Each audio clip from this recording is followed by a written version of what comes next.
Welcome back, brothers, to Warhammer. Tonight we're diving into the lore of the insane battle that kept the Ultramarines away from Terra during their heresy. Before we get into madness, be sure to like and comment any videos and topics you want to see in the future. Be sure to subscribe for the Emperor. I want to thank you guys for the support. I've been killing it like always. Now, let's get to the video. Calth burned with orderly light. That was the first thing any man saw when he came within her orbit. Not the oceans, though they were vast and blue as beaten enamel. Not the cloud belts that cast continent-spanning shadows across the world below. Not even the spread of her cities, white and gold and iron-grey, faceted in the image of reason, as only Ultramar could fashion reason. It was the light that took the eye. Light from dock rings and void yards, from cargo stations and embarkation towers, from the sodium flares of refinery chains, and the cold electric glow of ship lanterns burning in regimented lines. Light of discipline, light of industry, light forced into obedience by the will of mankind and the governance of the 13th. Orbital above the world, the host of war hung in ordered magnificence. Battleships sat upon the void like fortresses torn from a dream of ancient empire. Cruisers turned in stately procession through approach lanes plotted to the heartbeat. Attack. Craft traced wake runes through the black. Fleet tenders, munition hulks, ore barges, troop conveyance arcs, and mechanicum mass haulers moved in such number that the traffic grids resembled illuminated script inscribed across the dark. Every lane was measured, every dock was assigned, every transfer of fuel, shell, armor, food, promethium, bloodstock, reactor mass, and machine parts flowed according to calculation. Nothing drifted unguided. Nothing was permitted waste. The majority of a legion had come to Calth. That fact alone would have broken the imagination of lesser worlds. The sons of Ultramar had gathered in strength enough to conquer sectors. Chapters by the score had translated into the Viridian reaches at the command of the War Master, their hulls marked with cobalt and white, their prows wreathed in proud iconography, their companies dispersed across station decks, barrack fields, gunnery enclosures, cargo aprons, and mustering grounds so vast that men might mistake them for cities. More than 185,000 legionaries had answered. Around and beneath them swarmed the mortal strength that made a crusade possible. Imperial army cohorts in their millioned ranks, Ultramar auxilia in hard-edged plate and crested helms, Skitari maniples marching with mechadendrites folded and rifles mag-locked to their chests, engine seers, logisticians, artificers, chirurgeons, adepts of tally and grain, labor serfs, servitors, and the god engines of the Titan legions standing in sanctified cradles with their reactor hearts muttering like caged suns. All of it had come for war, or had been told it had. On the strategium level of the Macragge's honor, where hololithic stars burned above a circular floor of black stone and brass inlay, Lord Guilliman stood with his hands clasped behind his back and regarded the glowing sweep of the Viridian system. Constellations of data shimmered around the system display. Green runes marked compliant worlds. Amber sigils tracked convoy progress, and red threat icons pulsed at the outer marches where reports had placed the Xenos' incursions.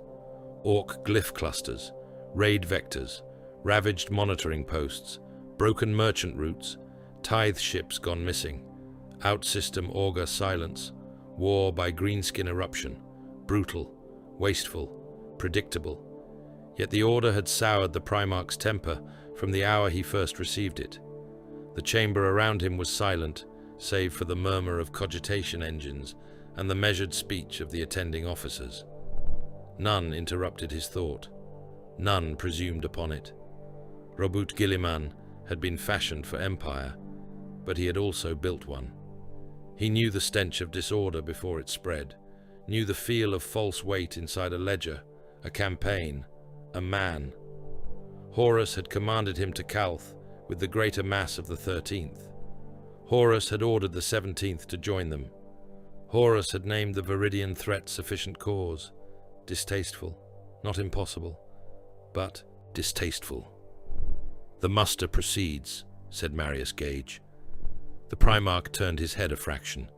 It was enough. The first master stepped closer to the hololithic spread, one gauntleted hand lifting to indicate the anchorage spheres, the ordnance dispersal rings, and the landing assignments on the planetary face below. Gage looked as an Ultramarine officer should look, controlled, armored, austere. No theatrical flourish lived in him. No vanity clouded his bearing. Even now, with the greatest fleet concentration many in the chamber would ever witness spread around them like an empire in miniature, he spoke as though reciting adjustments to a supply column. Dock compliance stands at 98.7 by the last tally. The delay lies with Mechanicum freight rights at the tertiary orbital yards.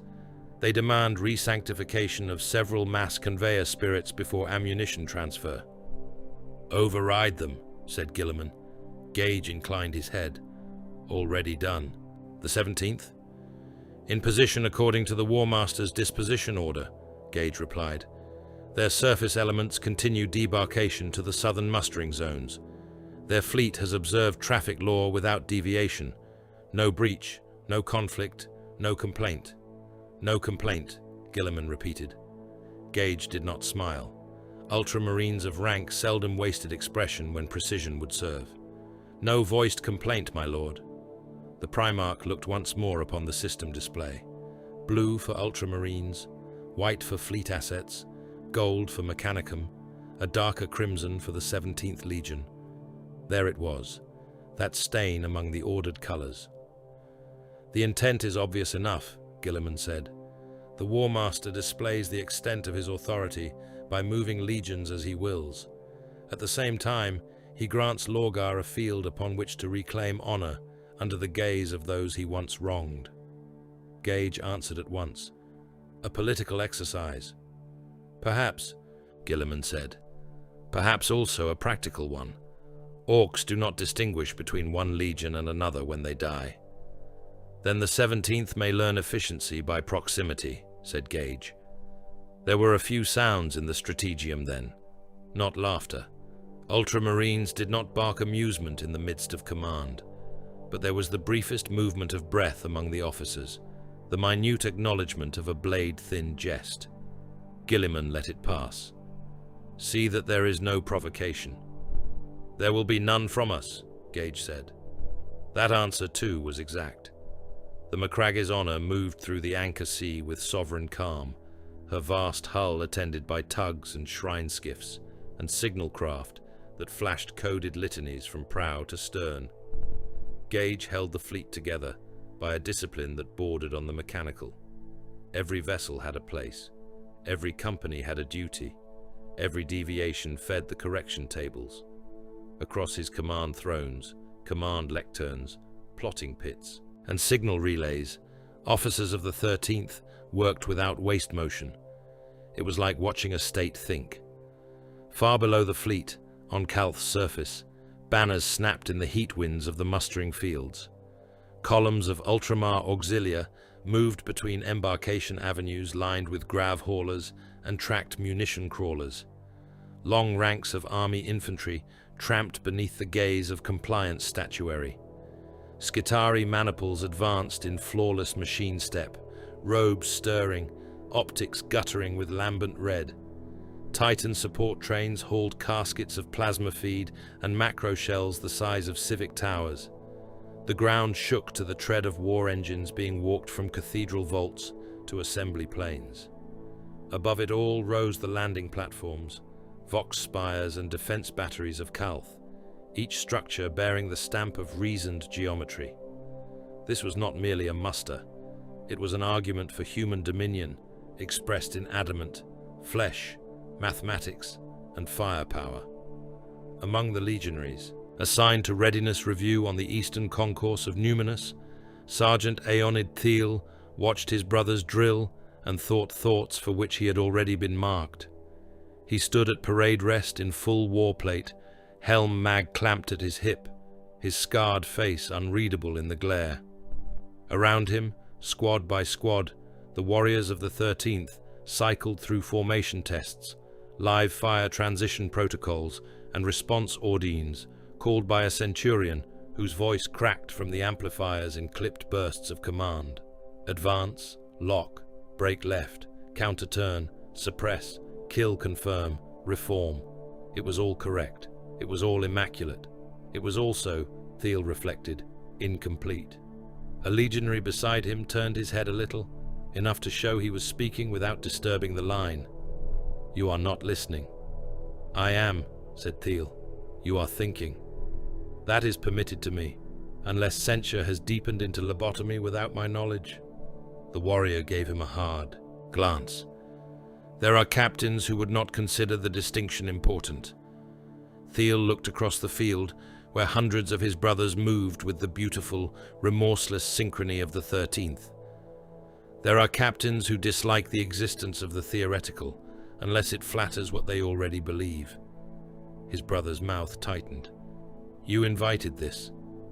I submitted a tactical exercise. You submitted a blasphemy of method." Thiel turned to him then. "I submitted the proposition that any weapon in the Imperium may one day be turned by hostile will against the Imperium, including us." The warrior spat the word as though it tasted foul. "Us." "Yes," said Thiel. "Us. Never. Never is a weak fortress wall." The other legionary was silent for several moments. The shouted orders rolled on around them. Bolter reports cracked down range in measured volleys. Somewhere in the haze, a gunship passed low enough to rattle dust from the statuary. At last the warrior said, "You speak as though brother might lift blade against brother." Thiel's gaze drifted to the horizon, where the camp zones of the word-bearers lay beyond ranked habs, transit lines and armor pens, crimson banners, chapel tents, ceremonial fires that burned even in daylight. "I speak as though doctrine should account for the impossible before the impossible ceases to be impossible. That is why you are under scrutiny." "That," said Thiel, "is why I am correct." Elsewhere, beneath the polished exterior of the muster, rot took root. In the outsystem dark, where station traffic thinned, and no human eye marked the hours except by chronometric rune, the fleet tender Campanile drifted in solemn bulk. Her holds had once carried grain, machine components, promethium reservoirs, and the thick, unglamorous lifeblood of crusade supply. She traveled with a skeleton trust, a vessel too vast for grace and too useful for contempt. Boarders came to her in silence. They did not arrive as attackers in the first instant, but as brethren. Sealed transponder rights, correct challenge responses, access phrases voiced in the proper cant, men of the 17th walking the companionways with helms cradled beneath their arms, Crozius seals and chapter marks plain to see. The first crewmen who greeted them died in confusion, with courtesy still unfinished on their lips. Then the killing began in earnest. In cargo galleries and maintenance corridors, in machine shrines and bridge access tubes, the word-bearers butchered every soul aboard. They worked with a hideous calm that made no allowance for pity or haste. Crew chiefs were hacked down where they stood over manifest slates. Engine seers were dragged from prayer cages and disemboweled before their own altars. Ratings were shot in clusters by bolt rounds that burst meat from bone and painted the bulkheads in red ruin. The blood ran into drainage grills. The deck plates became slick. Men drowned in their own opened bodies while their murderers recited phrases not recorded in any loyal archive of the Great Crusade. 136 hours remained before Mark Zero. On Calth itself, strange whispers began to move through the wires. Magos adepts noted phantom intrusions in secondary cogitation stacks and found them gone when they attempted machine catechism. Vox officers reported distant chanting washed thin by static, as though some impossible congregation were reciting litanies inside the teeth of a solar flare. Navigational slates flickered, corrected themselves, and flickered once more. Defense auspexes returned errors too, minute to be alarming and too persistent to be ignored by the most diligent among the mechanicum. A few lapsed psychers, men who had sealed their gifts in obedience to the Emperor's command, woke from rest with blood behind the eyes and pain needling through the back of the skull. None wished to speak of it, not in this age, not after Nicaea, so each thing was named for what it might safely be: distortion, fatigue, interference, overstrain, machine eccentricity, solar corruption. The octid sank its hooks deeper. At the southern encampments of the word-bearers, the visible order remained perfect. Lines of crimson-armored legionaries stood in readiness. Their priests walked among them with censers and scripture chains. Their serfs bowed. Their auxiliary cohorts kept formation. To outward judgment, they appeared a legion chastened into obedience, somber and dutiful beneath the eye of the War Master and the scrutiny of Ultramar. But inwardly, they were poison. Corferon watched the progress of the rites and felt not patience, but appetite. Erebus moved like oil through council circles and chapel spaces, his voice soft, measured, serpentine with certainty. Sorot-Chur kept his warriors close and his face hard, as though carved from the same cruel material as the blade at his side. None of them were allies. None of them believed in the necessity of masks beyond the moment the mask might be ripped away. They were men standing behind a curtain with torches in hand, waiting for the cue to set the stage alight. The first of the cult congregations had begun 60 hours earlier. In hidden pits beyond the formal camp lines, among labor detachments and indentured auxiliaries and the Brotherhood of the Knife, circles had been drawn, codes chanted, blood spent. Scrap code was no longer merely intrusion. It was invocation. It moved through the defense network like a prayer spoken by diseased metal. Here and there, the system resisted.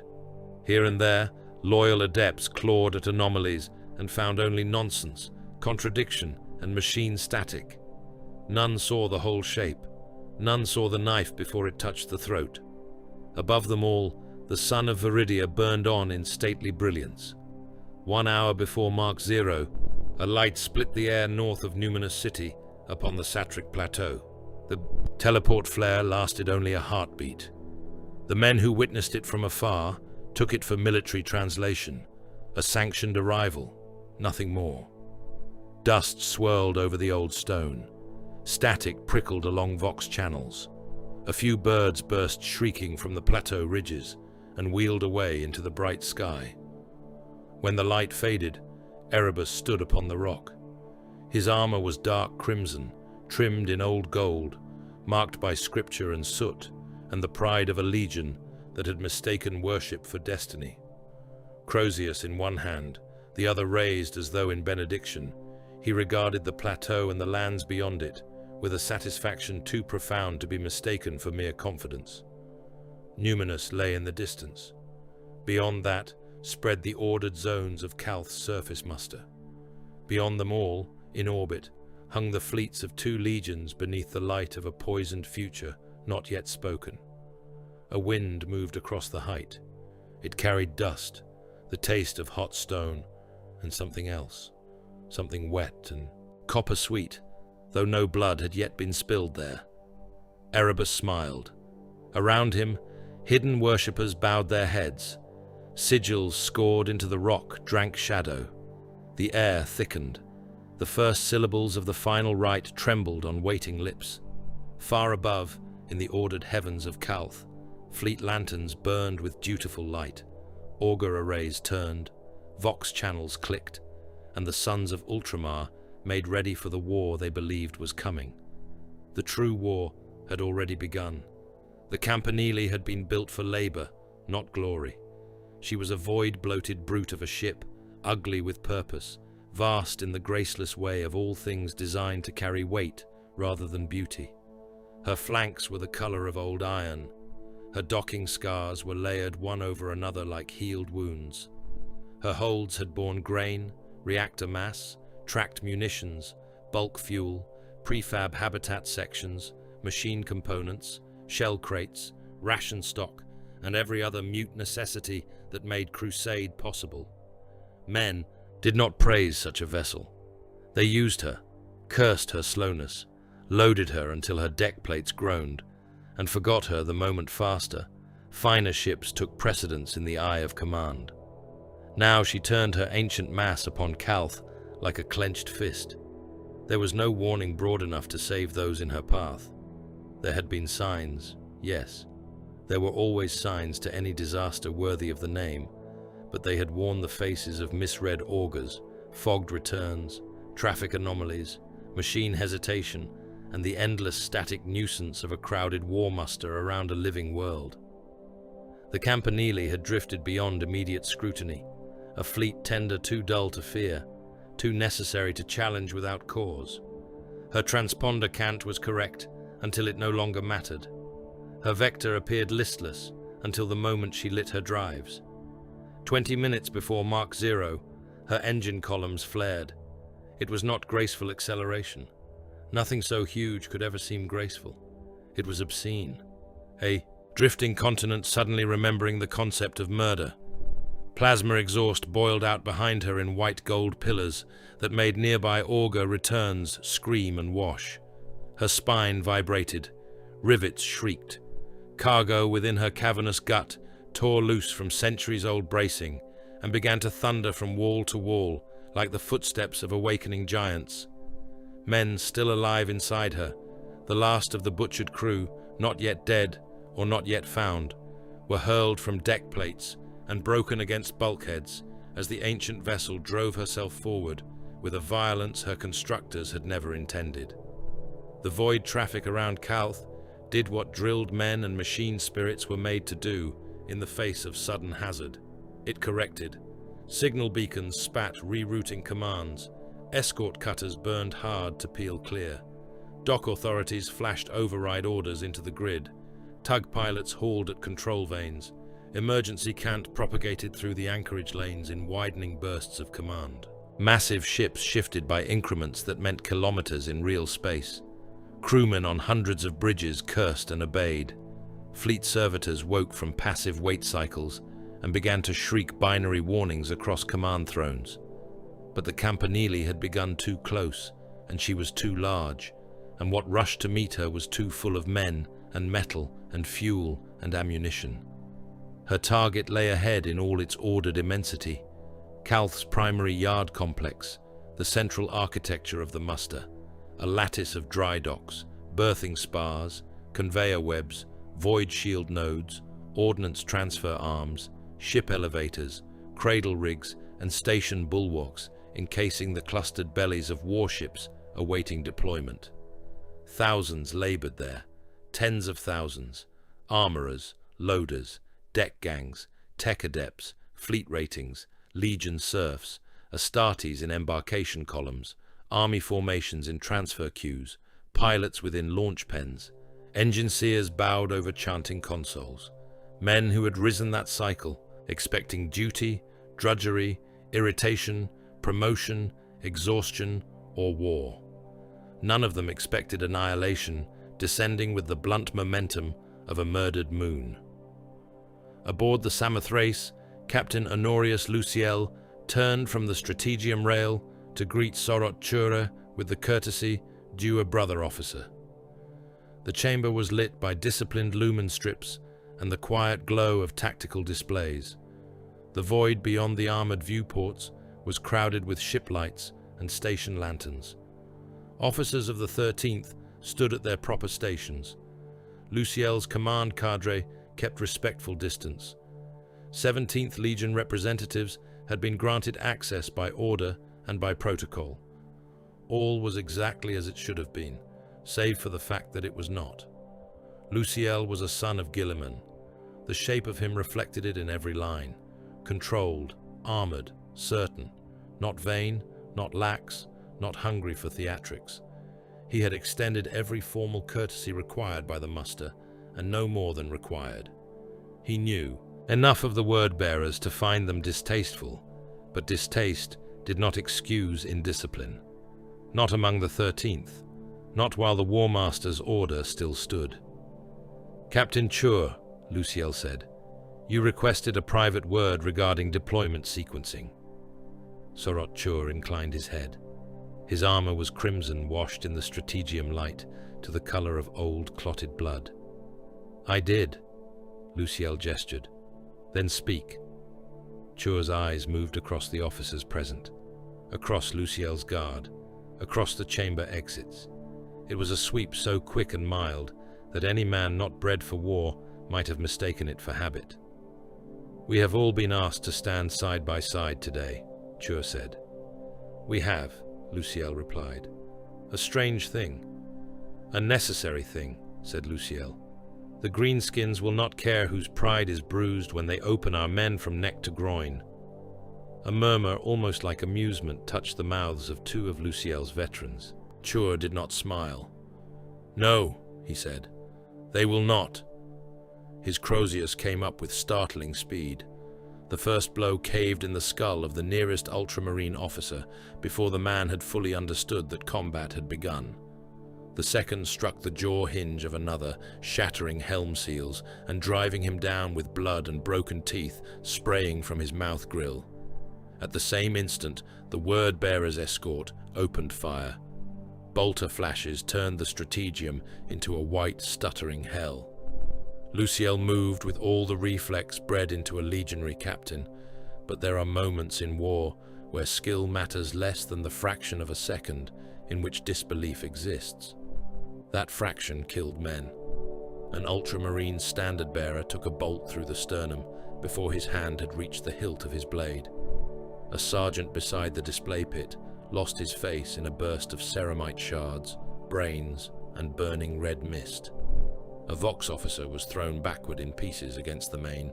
Hololith and his ruins smeared down the tactical image of Calth in a wet crimson sheet. Luciel roared then, not in fear, but fury, and drew. His gladius flashed free as he lunged for Chur. The first exchange was violent enough to crack the paving stones beneath them. Blade on Crozius, power field on power field. Blue-white sparks sprayed in hard, snapping arcs. Luciel drove in with textbook precision, all the measured lethality of the 13th condensed into killing form. Chur met it with brute zeal and an uglier strength, hammering aside the captain's line, forcing him half a step back, then half another.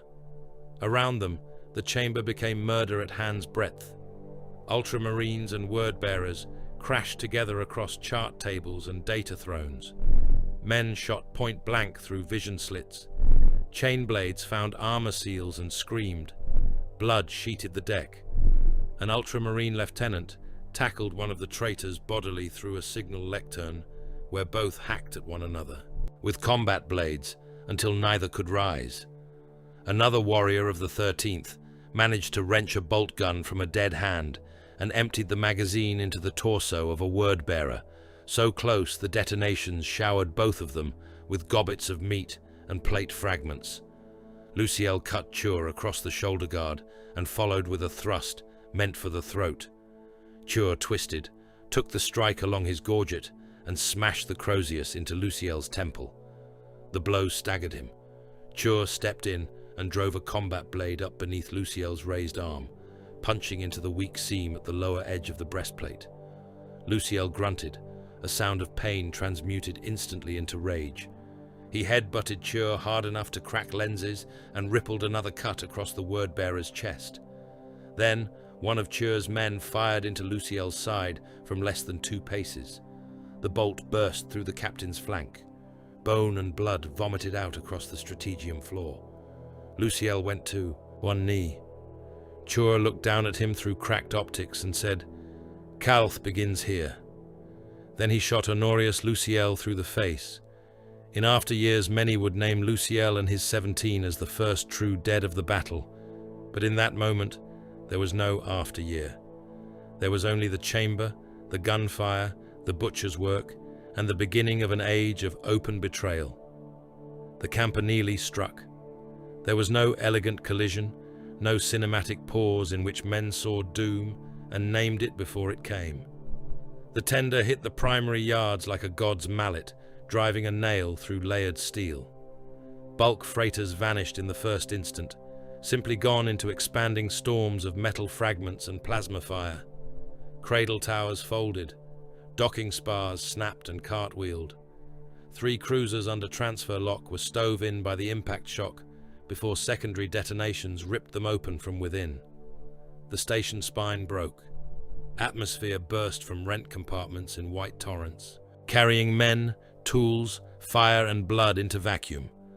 The sound did not cross the void, but every ship linked to station telemetry heard it translated into catastrophe through shrieking rune storms and screaming system alerts.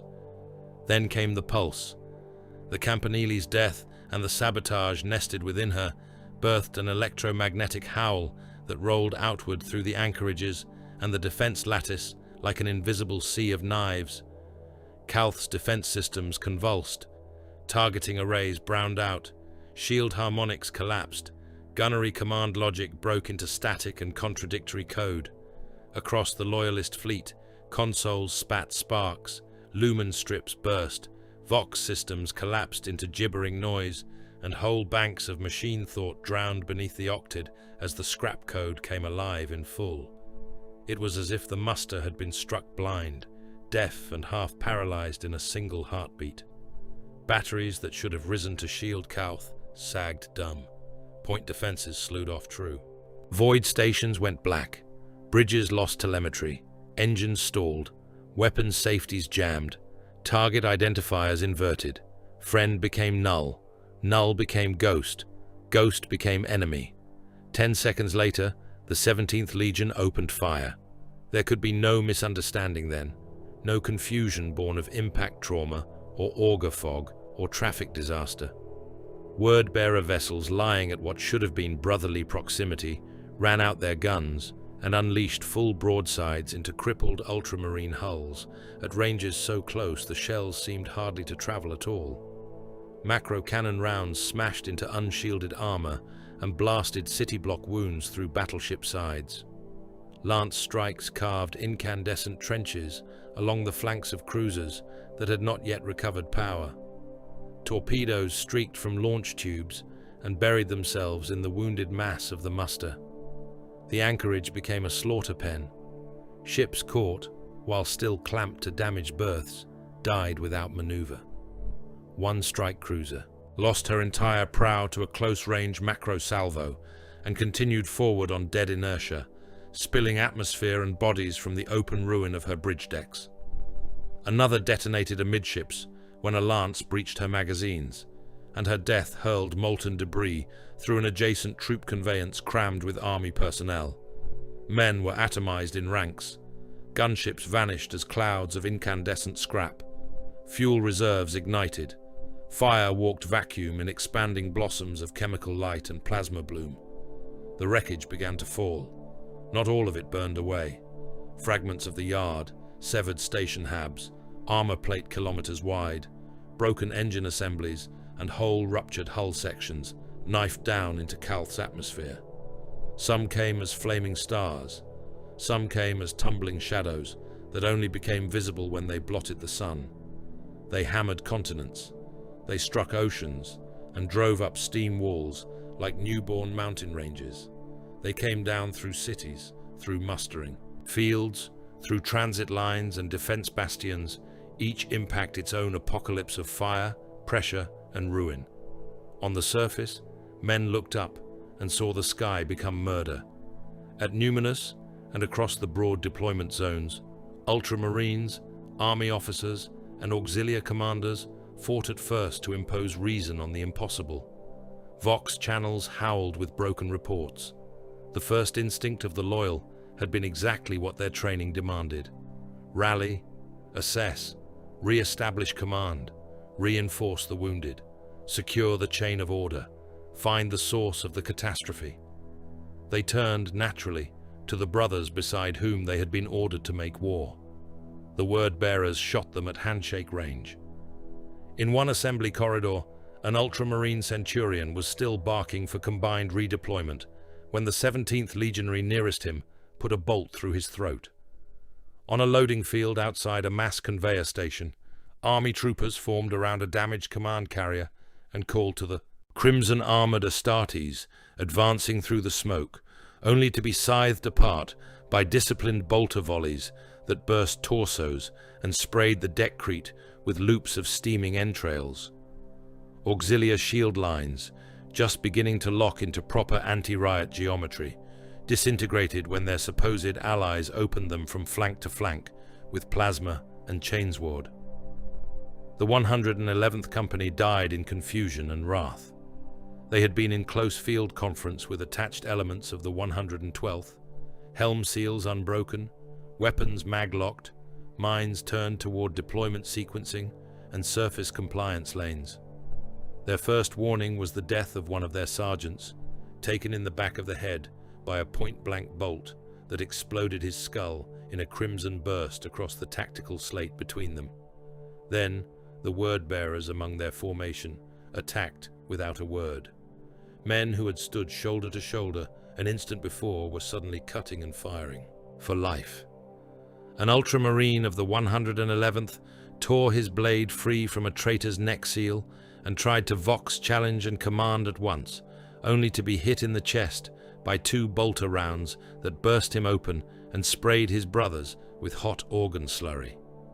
A veteran of the 112th caught a word-bearer by the gorget and broke his spine across one knee, then turned in time to see another 17th Legionary split his lieutenant from clavicle to ribcage with a screaming chain axe. Blue armor and red armor crashed together in snarling knots amid the banners and the dust and the raining ash from orbit. The first minutes were the cruelest, because they belonged to disbelief. After that came fury. On the bridge of the Macragge's Honor, Robert Gilliman saw the catastrophe unfold in fragments, each more impossible than the last, and for several precious moments his greatness worked against him. Lesser commanders might have accepted malice sooner, because they expected less from the Imperium and from those sworn to its service. Gilliman sought order in the data, reason in the pattern, cause beneath the effect. That instinct had built worlds and empires. It had also, for a handful of moments, delayed his acceptance that reason had been murdered. Signal all fire control to cease hostile response against the 17th until identification certainty is confirmed, he ordered. The bridge officers obeyed instantly. Open emergency command channels. All legions, all fleet masters, all station authorities demand clarification. Aye, my lord. Bring up full visual on the primary yards. The hololith bloomed wider. The ruin there was beyond obscene. Burning wrecks spun through broken girders and collapsing platforms. A cruiser of the 13th rolled end over end with half her side ripped out, thousands dead inside her, thousands more dying as venting atmosphere froze blood into crystal around the edges of their opened bodies. Word-bearer fire continued to lash the stricken loyalist ships. No correction, no apology, no halt. Gage stood at Gilliman's right hand, expression hard as forged stone. My lord. Not yet, Gilliman said. The ceasefire demands went unanswered. A signal did return from one of the 17th command vessels, but it came corrupted with static, chanting bleed and code rubbish. Other channels collapsed into the same gibbering contamination.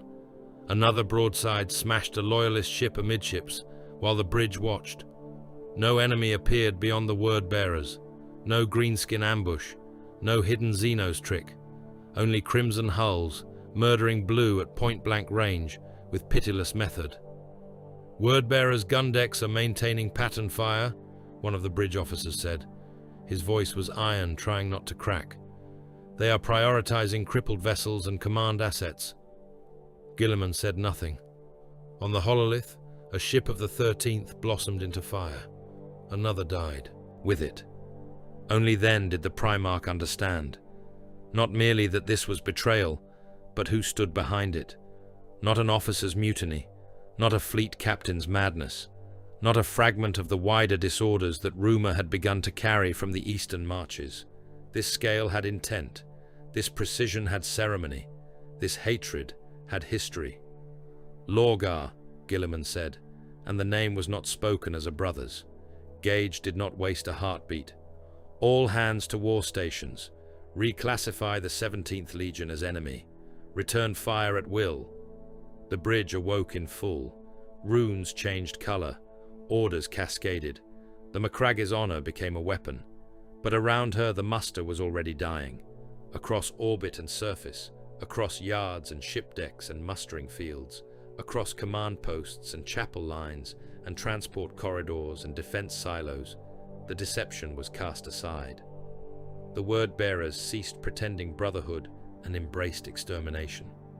Bolter fire answered pleas for clarity. Crozius heads broke skulls. Knives entered backs beneath the sign of alliance. War, which had been hidden inside courtesy and ritual and false compliance, declared itself openly at last. Later, men would give the instant a name so that memory might pin the wound to a point in time instead of drowning in it entire. Mark 0, the beginning of the Battle of Calth, the first second of open treachery, the moment the 17th descended from betrayal into slaughter, and Calth began to die. Remus Ventanus did not waste time on astonishment. The first strike had passed so close to killing him that lesser men would have called his survival providence and spent the next hour thanking whatever god they imagined had reached down to cup them from the fire. Ventanus named it nothing. Luck was a civilian word. Providence belonged to priests. He had lived because falling debris had struck the avenue behind his command rhino rather than directly atop it, because the blast wave had hurled him into broken ferrocrete rather than under the grinding track line of a collapsing troop hauler, and because the armor of an Ultramarines captain was built to endure impacts that would reduce mortal men to opened sacks of meat.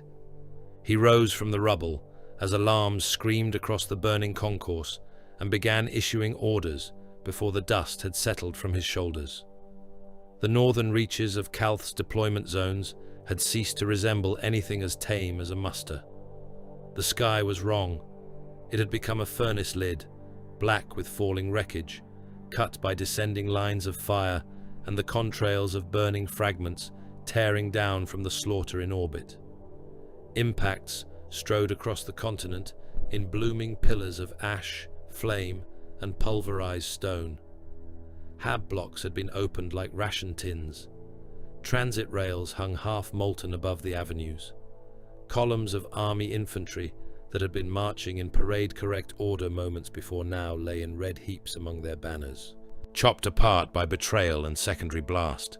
Everywhere, men ran or crawled or burned. Ventanus drew breath through scorched helm filters and took stock. His command rhino was dead. His standard lay in the dirt beneath a slab of wreckage. Two of his honor guards still lived. One had lost his left arm below the elbow and was binding the ruin in a hard spiral of tourniquet cable, even as he checked his bolter.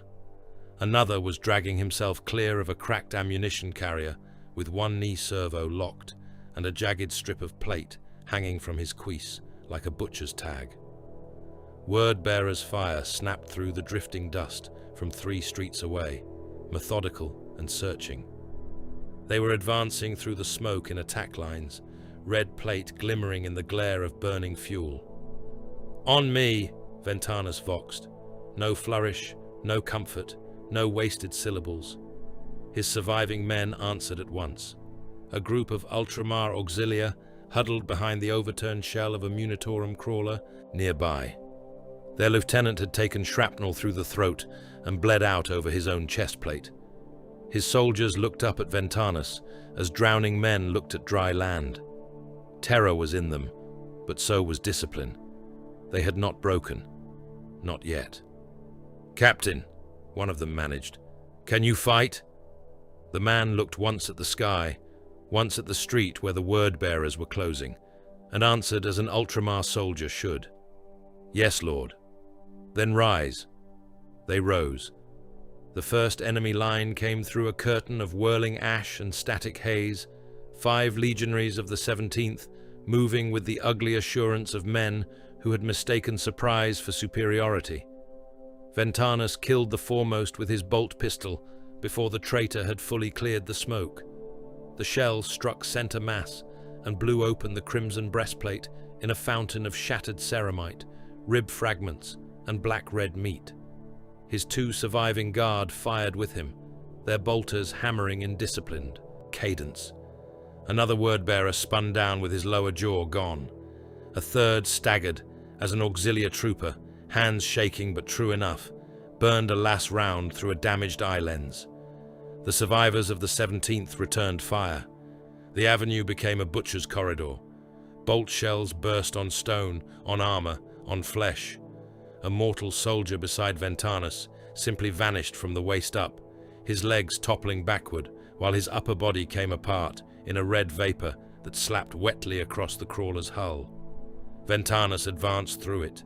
He crossed the kill space in a storm of debris and punched his gladius up beneath the gorget of one traitor, driving the blade through throat, spine, and the meat behind. The dying word-bearer tried to speak. Blood frothed from the grill of his helm. Ventanus ripped the blade free and struck the next across the face hard enough to crush the nose and break teeth through the lips, then put 2 bolt rounds into the ruin at point-blank range. The last traitor turned to disengage. Ventanus shot him through the back of the head. There would be grief later, mourning later, inquiry later.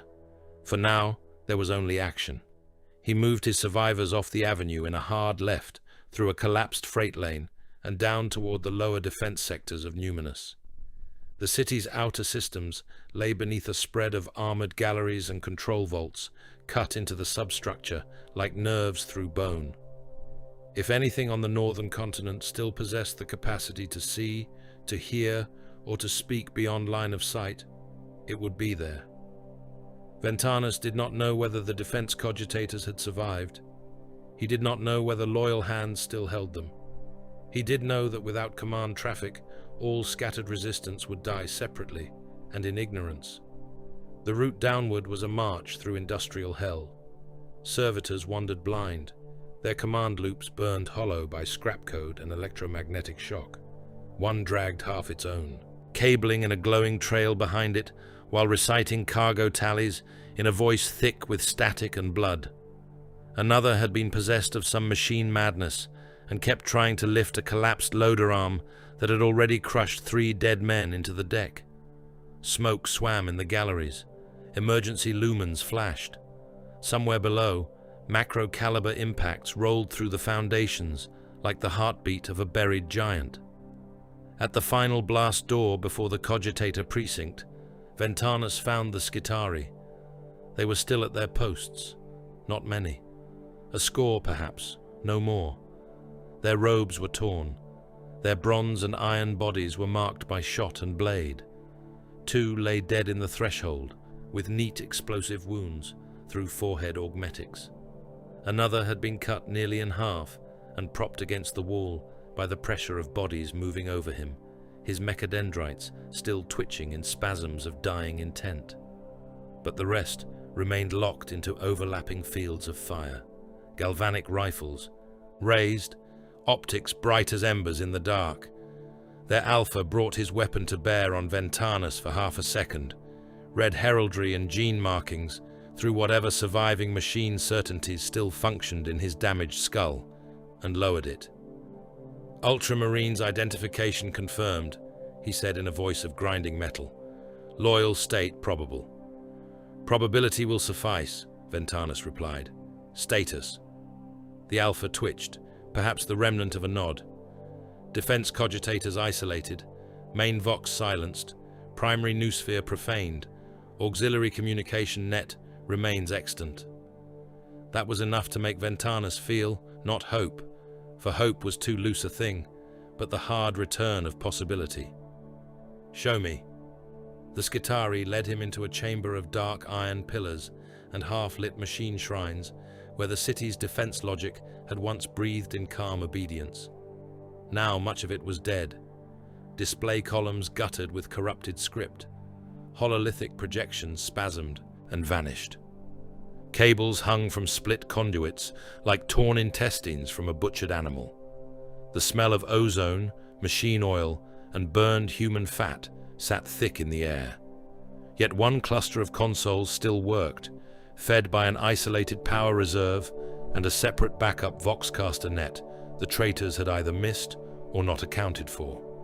A nerve still attached to the severed body. Ventanus stripped off one gauntlet and laid his hand against the battered command rail. "Patch me through on broad, loyal frequencies."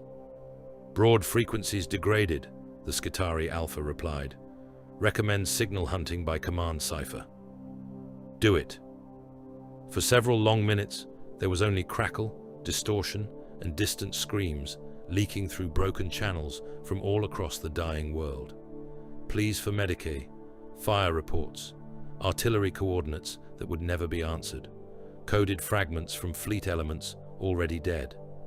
Then, beneath the static, a voice broke through, clipped and cold and, unmistakably, Ultramarine. "This is Captain Lyros Sidence of the 4th. Identify." Ventanus closed his fist around the rail.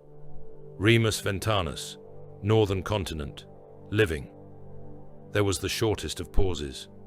"Good," Sidence said. "I had not yet accepted your death.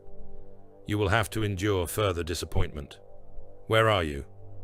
"Outer Numinous Defense Cogitator Vault. Loyal Mechanicum remnants in support. Situation fragmented but recoverable." "Recoverable," Sidence repeated. "Not doubt. Assessment. Report." Ventanus gave it to him in exact terms. Betrayal, orbital devastation, defense grid crippled, surface formations massacred in place, word-bearers advancing through the northern zones, loyal survivors scattered, auxiliary communications available in degraded form, Calth alive, but only in the technical sense. Sidence answered with the same economy.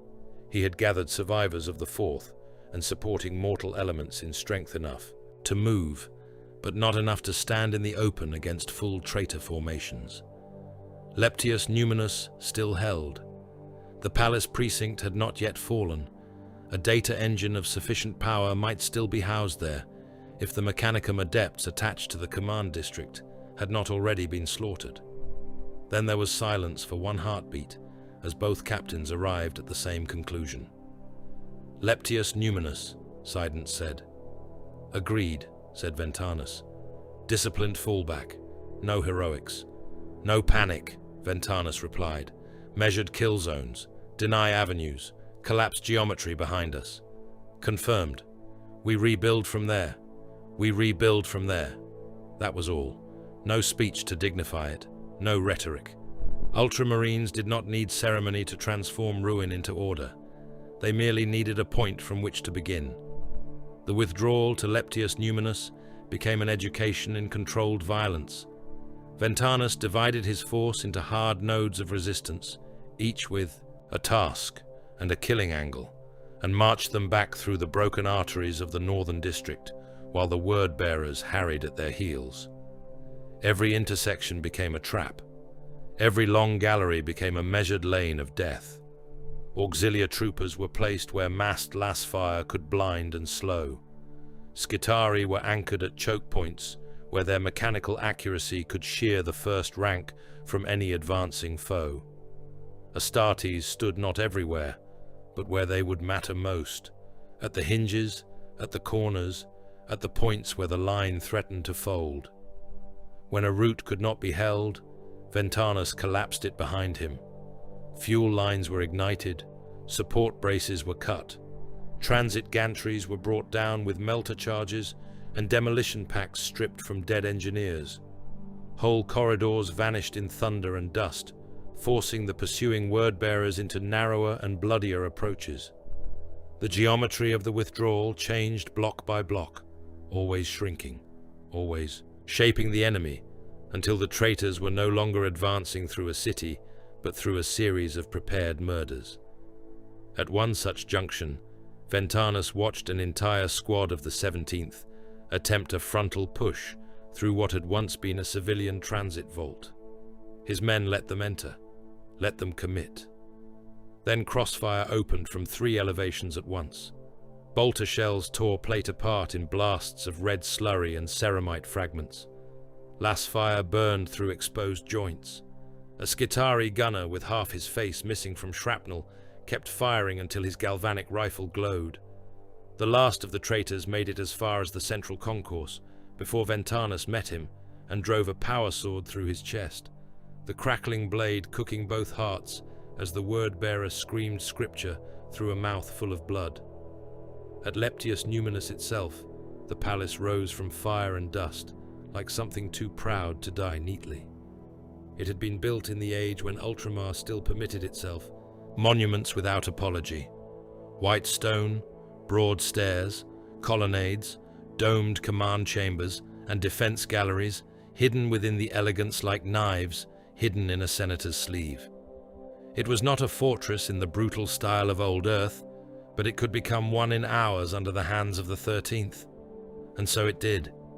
Barricades went up, fire steps were marked, approach routes were ranged, munitions were tallied, fallback paths were set, dead were stacked clear of firing lines.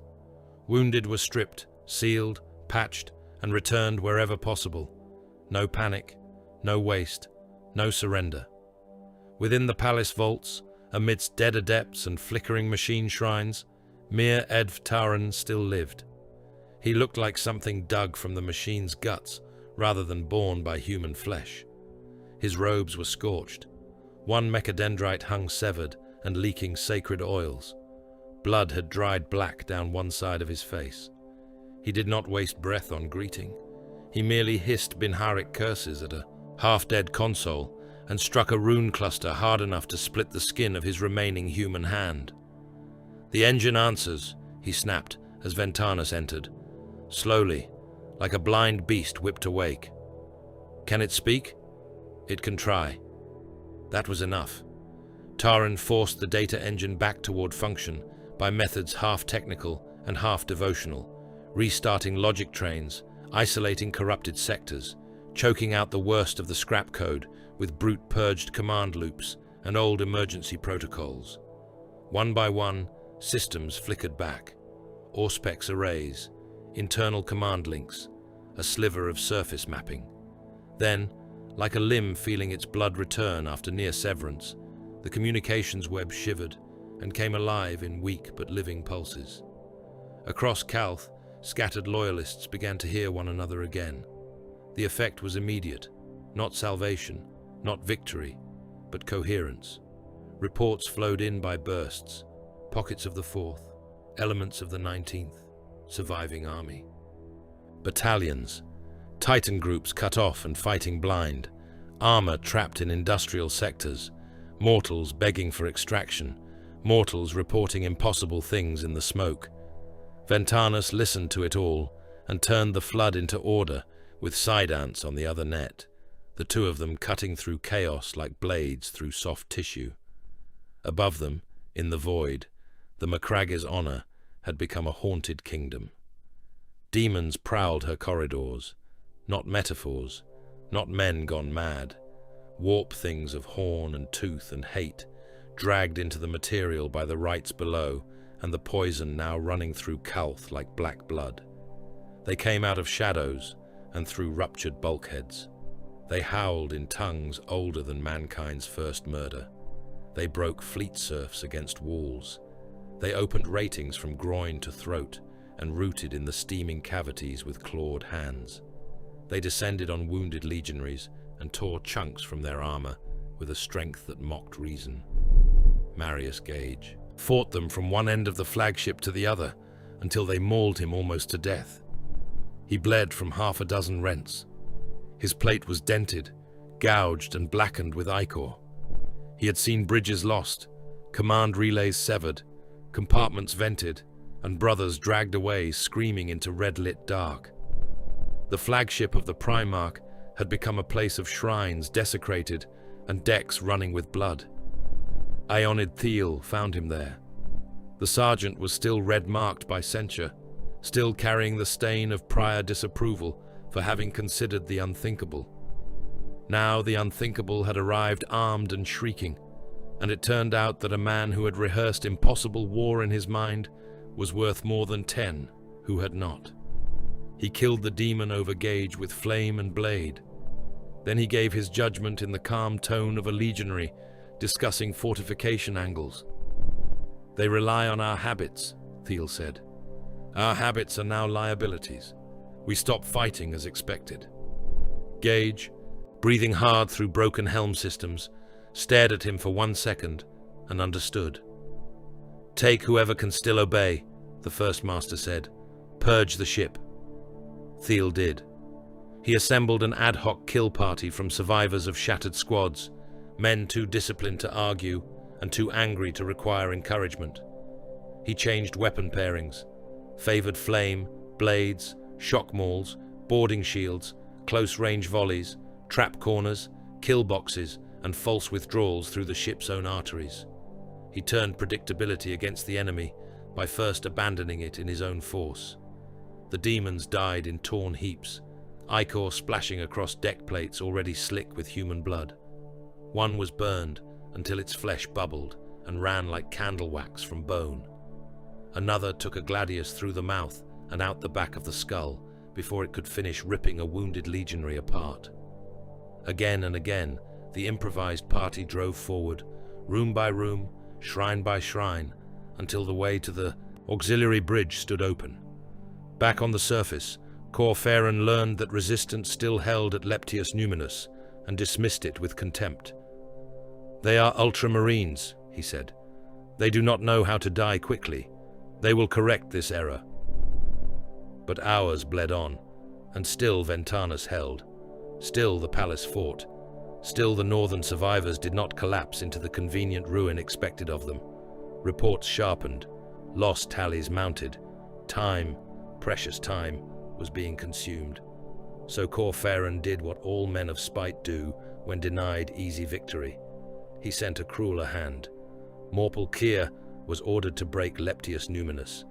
The traitor came with fresh strength, with word-bearers and damned auxiliaries, and the swagger of one who believed a battered enemy already half buried.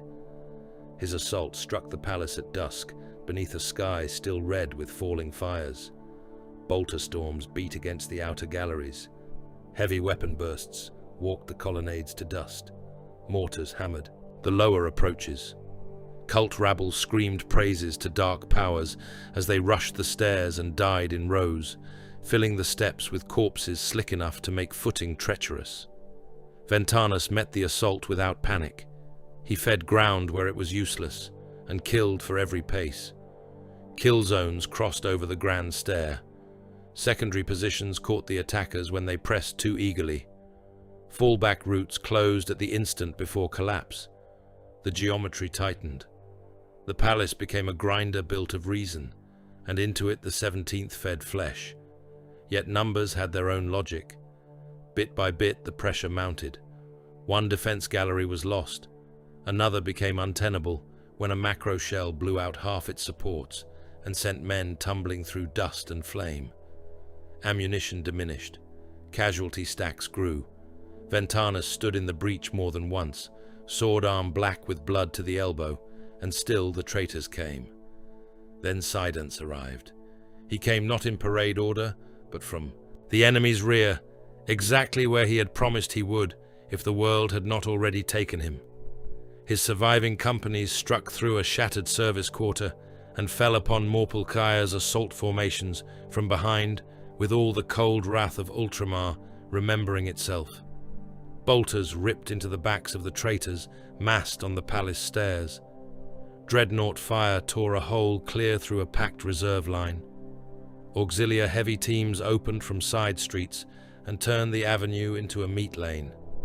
For one exquisite moment, the 17th, who had spent the day murdering men trapped in confusion, discovered what it felt like to be outmaneuvered by disciplined minds under fire. The line broke, not everywhere, not neatly, but enough. Ventanus saw it happen and gave the order without raising his voice. "Advance!" The Ultramarines surged. They came down the palace steps and through the smoke and over the dead blue armor blackened by soot and gore, faces grim, movements exact. They drove into the disordered traitors with sword, bolter, and shield. A word-bearer tried to turn and rally his men and lost the top half of his skull to Sidance's pistol. Another was impaled on the shattered standard pole of an auxilia cohort that had refused to break. Morpal Keeksire himself was dragged into the grinding chaos of retreat and counterattack, his certainty swallowed by the same burning streets he had expected to master.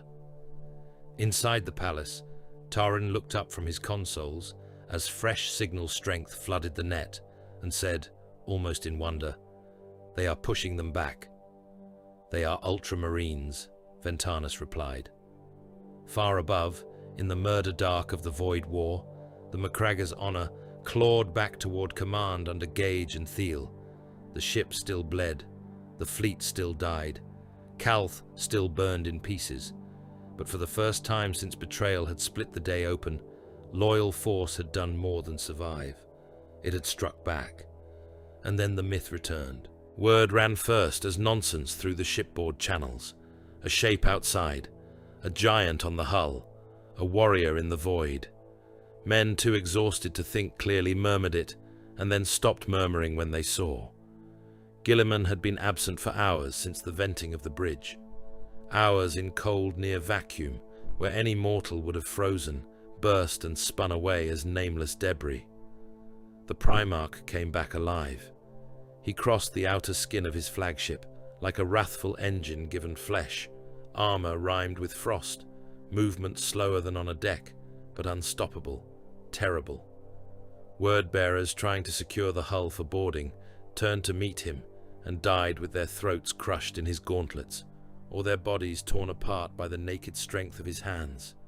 One he seized by the helm and hammered again and again into the plating until the ceramite split and the skull within burst in a wet spray that froze across the hull. Another he caught at the waist and broke over one knee, casting the two. Halves spinning into the dark. There was no weapon in his hands, but rage and a Primarch's impossible body. Thiel reached the lock first with his kill party and saw the Lord of Ultramar through the armored port. For a moment, even he, red-marked and practical and trained by catastrophe to adapt, stood in silence. Then he keyed the chamber. When the lock cycled and Guilliman stepped within, the air fogged around him in white gusts. Frost crackled from his plate.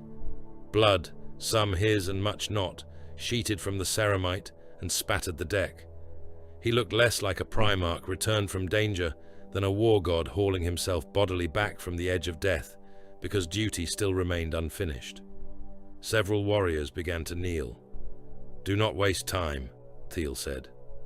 Guilliman turned his head, eyes alive with a terrible cold fury, and for one heartbeat the sergeant wondered whether he had overstepped. Then the Primarch gave the smallest nod. "Report," Guilliman said, and, because Ultramar still lived, because discipline still breathed, because Calth had not yet been permitted to die, Thiel gave it. Don't forget to like, comment, and subscribe. Support really helps. By the time the next cycle of false dawn bled over Calth's wounded horizon, the numbers had become too obscene for most men to hold cleanly in the mind. More than half the muster was gone, not diminished, not scattered in some temporary fog of battlefield accounting. Gone, burned from existence in orbit, pulped beneath falling ship mass, blown apart at the gun lines, butchered in transit galleries, drowned in firestorms, buried under collapsing cities, or cast screaming into airless dark. The fleet that had ringed Calth in such ordered magnificence had been reduced to a torn and burning fraction of itself. Whole battle groups no longer answered hails because no decks remained from which to answer. Companies that had mustered at full strength now existed as fragments of squads, as wounded sergeants and two surviving line warriors crouched behind shattered statuary, as lone dreadnoughts walking through ruin with no one left alive who knew their orders. Planetside, the survivors held in pockets, Leptius Numinous, the lower vaults of the northern defense sectors, a handful of industrial redoubts, buried transit spines, armor parks turned citadels, signal towers defended floor by floor, command crypts where the wounded groaned in rows beneath lumen strips painted red by smoke. It was not a war front. It was a carcass, still twitching in places where the knife had failed to reach the heart. Captain Lyros Sidance stood beside Ventanus within the half-ruined western gallery of Leptius Numinous and looked across a city that no longer belonged to reason. Fires moved in the avenues like orange rivers. Great plumes of ash climbed into the blackened heavens, where wreckage still fell, slower now, but no less deadly. In the distance, the corpse light of burning ships turned the low cloud into a bruised and filthy glow. Below them, on the palace, steps, and in the broken approaches, men of Ultramar and the traitor dead lay together in heaps so dense that some of the stair treads could no longer be seen beneath the flesh and armor. Sident spoke without taking his eyes from the ruin. Any force but ours would already have broken. Ventanus checked the magazine of his bolt pistol and slammed it home. Then it is fortunate this world was entrusted to ours. That was not praise. I know. Sidon's turned then, the lines of fatigue cut deep into his soot-smeared face. We stand on a dead world with splinters of a legion and scraps of mortal support. The fleet is bleeding out above us. The defense net is crippled.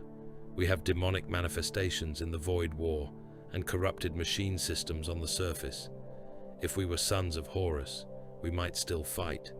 If we were world eaters, we would charge until there was no one left alive enough to count it a defeat. But if we were almost anyone else, discipline would have failed by now. Ventanus gave the smallest nod. It was not agreement with the despair, only acknowledgement of the truth contained within it. Then discipline does not fail. Behind them, the palace stronghold worked on in grim efficiency. Auxilia teams dragged traitor corpses clear of firing lanes. Apothecaries moved through lines of wounded Astartes and mortal soldiers alike, sealing what could be sealed, naming what could not be saved. Ammunition was counted again.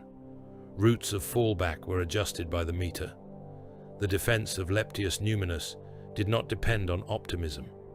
It depended on the Ultramarines doing what they had always done, taking what remained and making a structure of it. In the deep command chambers below, Mir Edv Taren labored over the half-restored data engine, with a zeal so manic it bordered on prayer. The chamber smelled of sacred oils, hot iron, incense, burned cabling, and human meat. Dead adepts had been stacked in one corner beneath a draped machine cloth because there had been no time for proper rites. The great engine itself rose like a cathedral organ gutted and rebuilt by butchers, its logic towers shivering with unstable lumens, its cable trunks coiling across the floor in black loops thick as a man's torso. Scrap code still gnawed at the peripheries. Every few minutes, one of the side consoles burst into spitting static and had to be beaten into silence with a sanctified iron rod by one of Tauren's surviving thralls. He did not look up when Ventanus entered. Magos Hest was not a fool, Tauren rasped. Arrogant, exhausting, spiritually insufficient in several important respects, but not a fool. Ventanus crouched beside the main interface dais. Explain. Tauren stabbed a cluster of runes, bringing up a ghostly lattice of system architecture that flickered above the rail in pale green light. Several sectors pulsed sickly red, where corruption still ruled. A smaller sphere burned above them all, isolated, armed, and stubbornly unreachable. Hest anticipated total noospheric compromise, Tauren said. He left behind purge architecture outside the main surface grid. Not here, not in the defense vaults, not in the city lattice. There. His mechadendrite clicked toward the suspended sphere. Orbital platform command nexus, isolated cogitator core, hard linked to weapons stations and master sanitization rights. If reclaimed, it may scour the octid from enough of the remaining network to restore significant loyal function. May. I do not converse in certainties while standing chest-deep in Heretech filth. Can we reach it? With a teleporter insertion from a functioning capital ship, perhaps. Assuming the platform is not yet wholly damned. Assuming the controlling rights remain intact. Assuming your Primarch has not already been murdered in the void, which seems at least plausible given the day's events. Ventanus stood. Then we will proceed, on the assumption that he has not. Tauren gave a metallic hiss that might have been contempt or approval. With him, the distinction scarcely mattered. Above them, on the Macragge's honour, Robert Guilliman heard the same proposal from Taran relayed through damaged command links and decided in the space of a breath. The flagship's auxiliary strategium had become the temporary nerve centre of the shattered loyalist effort in orbit. Its walls were scarred by shell concussion and smeared with dried blood where wounded officers had leaned or died. Hololithic projections strobed over men too tired to notice the ghost colours haunting their armour. Marius Gage stood at the Primarch's side, like a man held upright by will alone. His wounds had been sealed, but not properly treated. His face was pale beneath the blood crusting one temple. His left gauntlet trembled once, very slightly, before he mastered it. "The platform is in Word-Bearer's hands," Gage said. "Heavily. Our broader fleet situation remains unstable. Direct bombardment risks destroying the Purge Corps outright." "Then we do not bombard it," Guilliman said. He looked over the assembled officers and veterans, at the soot-blackened helms under arms, at the faces of men who had been fighting since betrayal split the system open and had not yet considered rest, at Aeonid Thiel, standing among them still bearing the scarlet sign of censure on his armor. 50 warriors, the Primarch said. "Teleport assault. Immediate." No one objected. To object would have been to misunderstand who stood before them. Gage inclined his head. "I will accompany you." "You will remain," Guilliman said. "The fleet still requires a master. It requires a Primarch more. It has one." The answer cut cleanly. Gage bowed his acceptance. Guilliman's gaze moved to Thiel. "You." Thiel stepped forward. "My lord, you have a talent for adaptation under contaminated conditions. I have a talent for preparing for what others prefer not to imagine. Then imagine this correctly. Once aboard, your task is the data systems.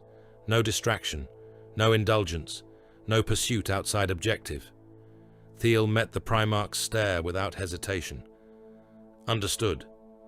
The teleport chamber filled with the chosen 50, veterans, destroyers, line officers, a blade of Ultramar drawn narrow and sharp enough to punch through the heart of a greater force. They stood in silence while machine adepts muttered the activation litanies. Blue-white static crawled over the chamber hoops. Helm seals locked. Weapons were checked once and not again. Guilliman took position at the fore, vast and radiant in warplate, marred by vacuum frost and enemy blood. Around him, his sons formed a half-circle of hard-lit ceramite and disciplined breath. Then the light took them. On the surface, while the Primarch translated into murder, another kind of darkness entered Leptius, numinous. It began as a pressure in the walls, not a physical tremor, something wronger, a sense that the palace itself had begun to listen. Mortal soldiers paused in the galleries and glanced over their shoulders for no reason they could name. A wounded legionary in the Medici chamber began to sob inside his helm, quietly and without dignity, until his apothecary struck the side of the faceplate and demanded explanation. The lumen strips dimmed, not all at once, one after another, as if some unseen thing were cupping its hand over each light in turn. Then came the voice. It was not loud. It did not need to be. It slid through stone and steel and flesh alike, finding the inner ear, the old animal brain, the memory of every childhood fear humanity had ever dragged into its future with it.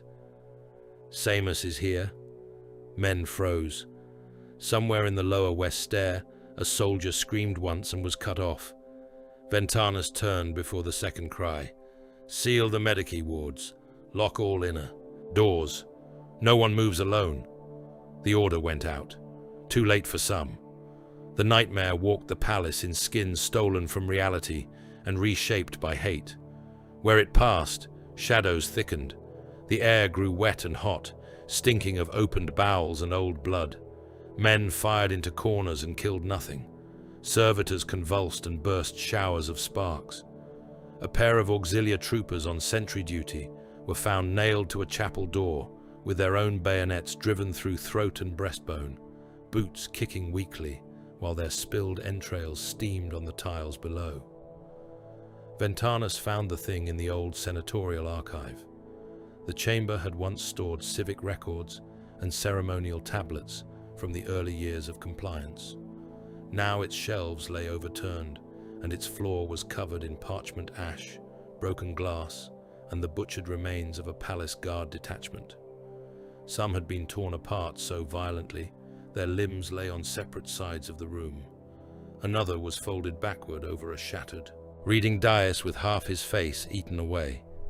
The demon stood among them, larger than any man, larger even than an Astartes by a hateful margin, its form shifting at the edge of sight between horned giant, skinned beast, and grinning corpse. Its eyes were pits full of furnace light. "Samus," it said in a voice made of knives dragged through meat. Ventanus opened fire. Bolt rounds struck the creature and exploded in blossoms of gore. But the gore was wrong. Not blood as men knew it, but a black-red steaming slurry that splashed the walls and moved as though it still sought purpose. The demon came through the detonations with laughter bubbling from too many mouths. It hit one of Ventanus's accompanying legionaries hard enough to break him at the waist and fling the upper half of his body spinning into a shelf bank. Another it seized by the helm and drove face first into the floor until skull and stone gave way together. Ventanus drew his blade and met it. The clash was ugly and intimate. No grand duel, no artistry.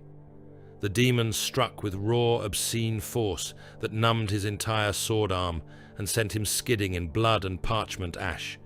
Its claws raked his breastplate, ripping through the outer ceramite and scoring deep into the inner layers beneath. Warning runes screamed across his visor. He drove back in with shield shoulder and power blade, opening a crackling wound from the thing's abdomen to its chest. The cut should have disemboweled any living beast. Instead, coils of darkness and slick, impossible organs spilled forth, writhing and whispering. Then the demon was on him. They crashed together against the broken archive dais. Its weight crushed the breath from him.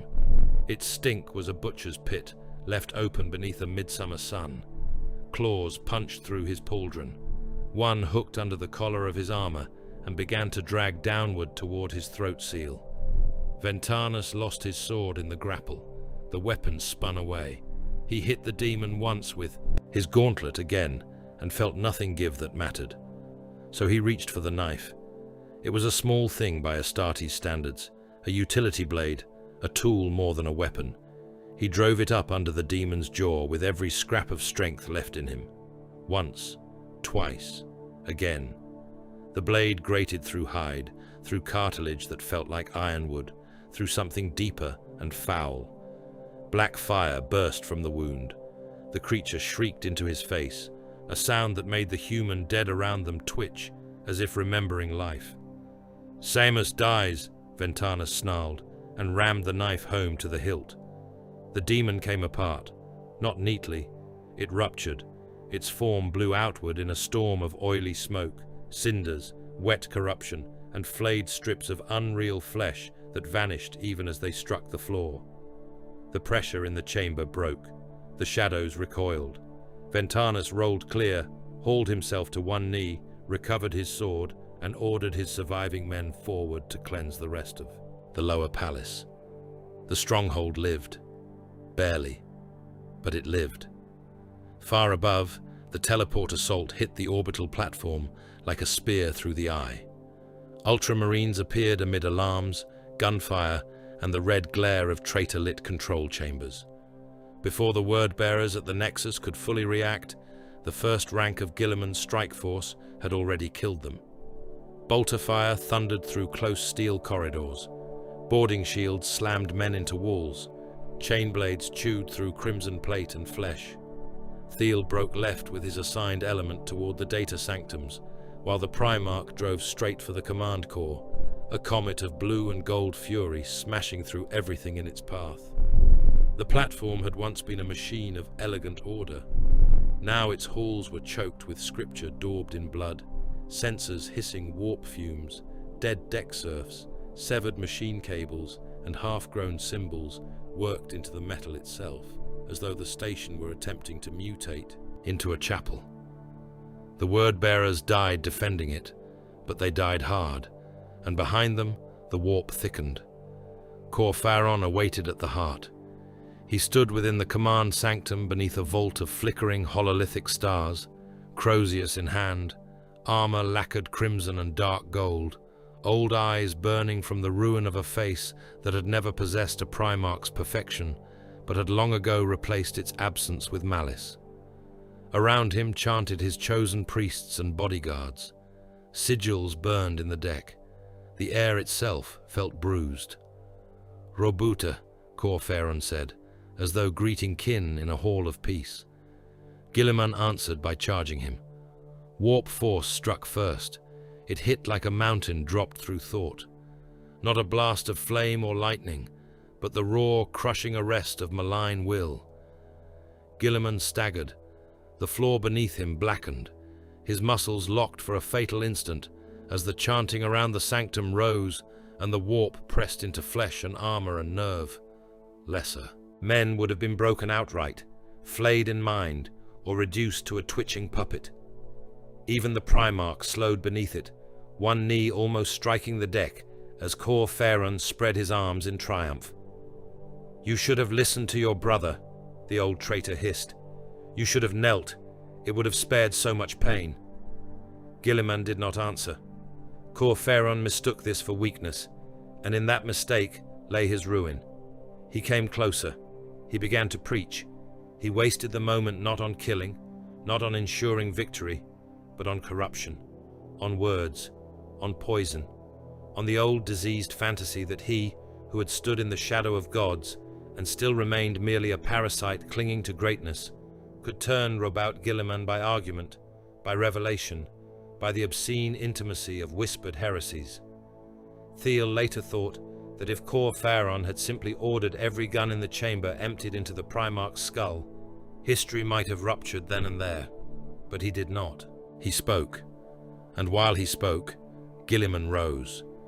It was not dramatic, it was worse, a thing too fundamental to be stopped simply deciding that it would no longer be held down.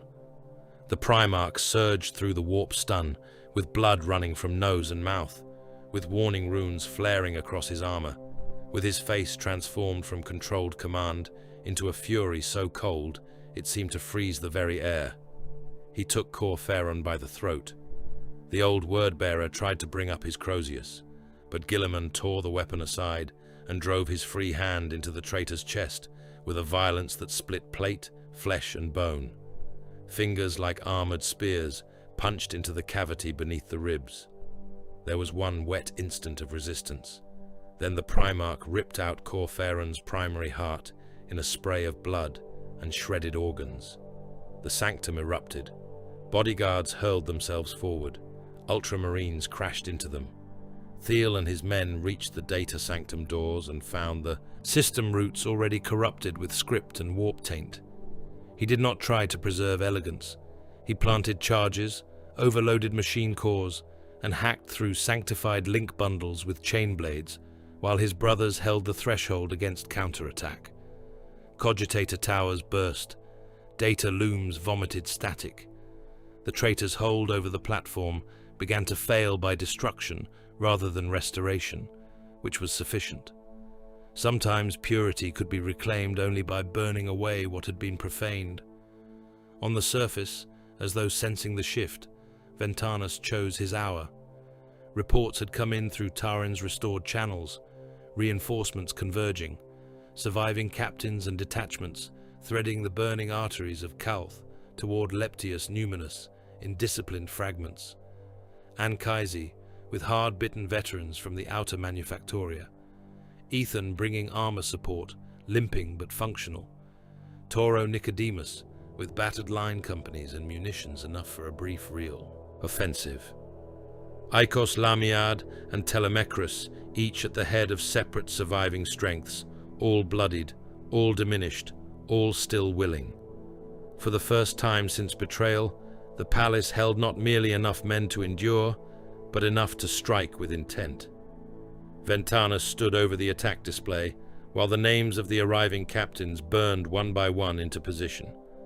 Around the table gathered Sidance, Anchises, Ethan, Nicodemus, Lamiad, and Telemachus, each marked by ruin in his own way. Dented plate, blood-sealed rents, cracked helms, blackened pauldrons, none looked whole, all looked dangerous. "The enemy believes us pinned," Ventanus said. "That error ends now." No one asked whether the odds favored it. Ultramarines did not wait upon odds before doing what doctrine and necessity demanded. They attacked because a static defense would die slowly, and a counterstroke might yet kill enough of the foe to alter the shape of the day. The assault surged from Leptius Numinus in coordinated violence. Ethan's armor punched through the central avenue, tracks grinding over bodies and rubble alike, guns vomiting shells into traitor strongpoints. Anchises led the left hook through the lower civic quarter, his veterans clearing hab blocks room by room with shield and blade. Nicodemus drove the center with remnant line companies stacked in depth, measured volleys flaying the enemy from barricades before the advance trampled over them. Lamiad and Telemachus broke the right, cutting into word-bearer auxiliaries and damned militia with a contempt born of long hours under siege.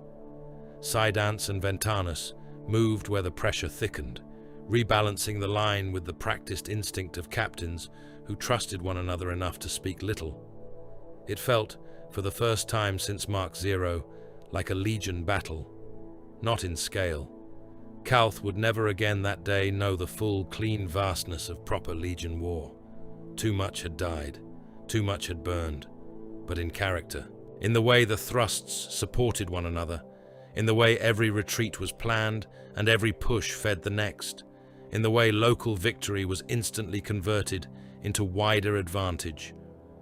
The word-bearers had been magnificent in betrayal. They were less magnificent when forced to trade open blows against sons of Guilliman who had regained command of themselves. The traitor line bent, then it broke in places, and high above, the reversal completed itself. Taran screamed Binharic triumph as the orbital weapons came back under loyal command. One by one, the platform's surviving batteries answered him, not with words, but with fire.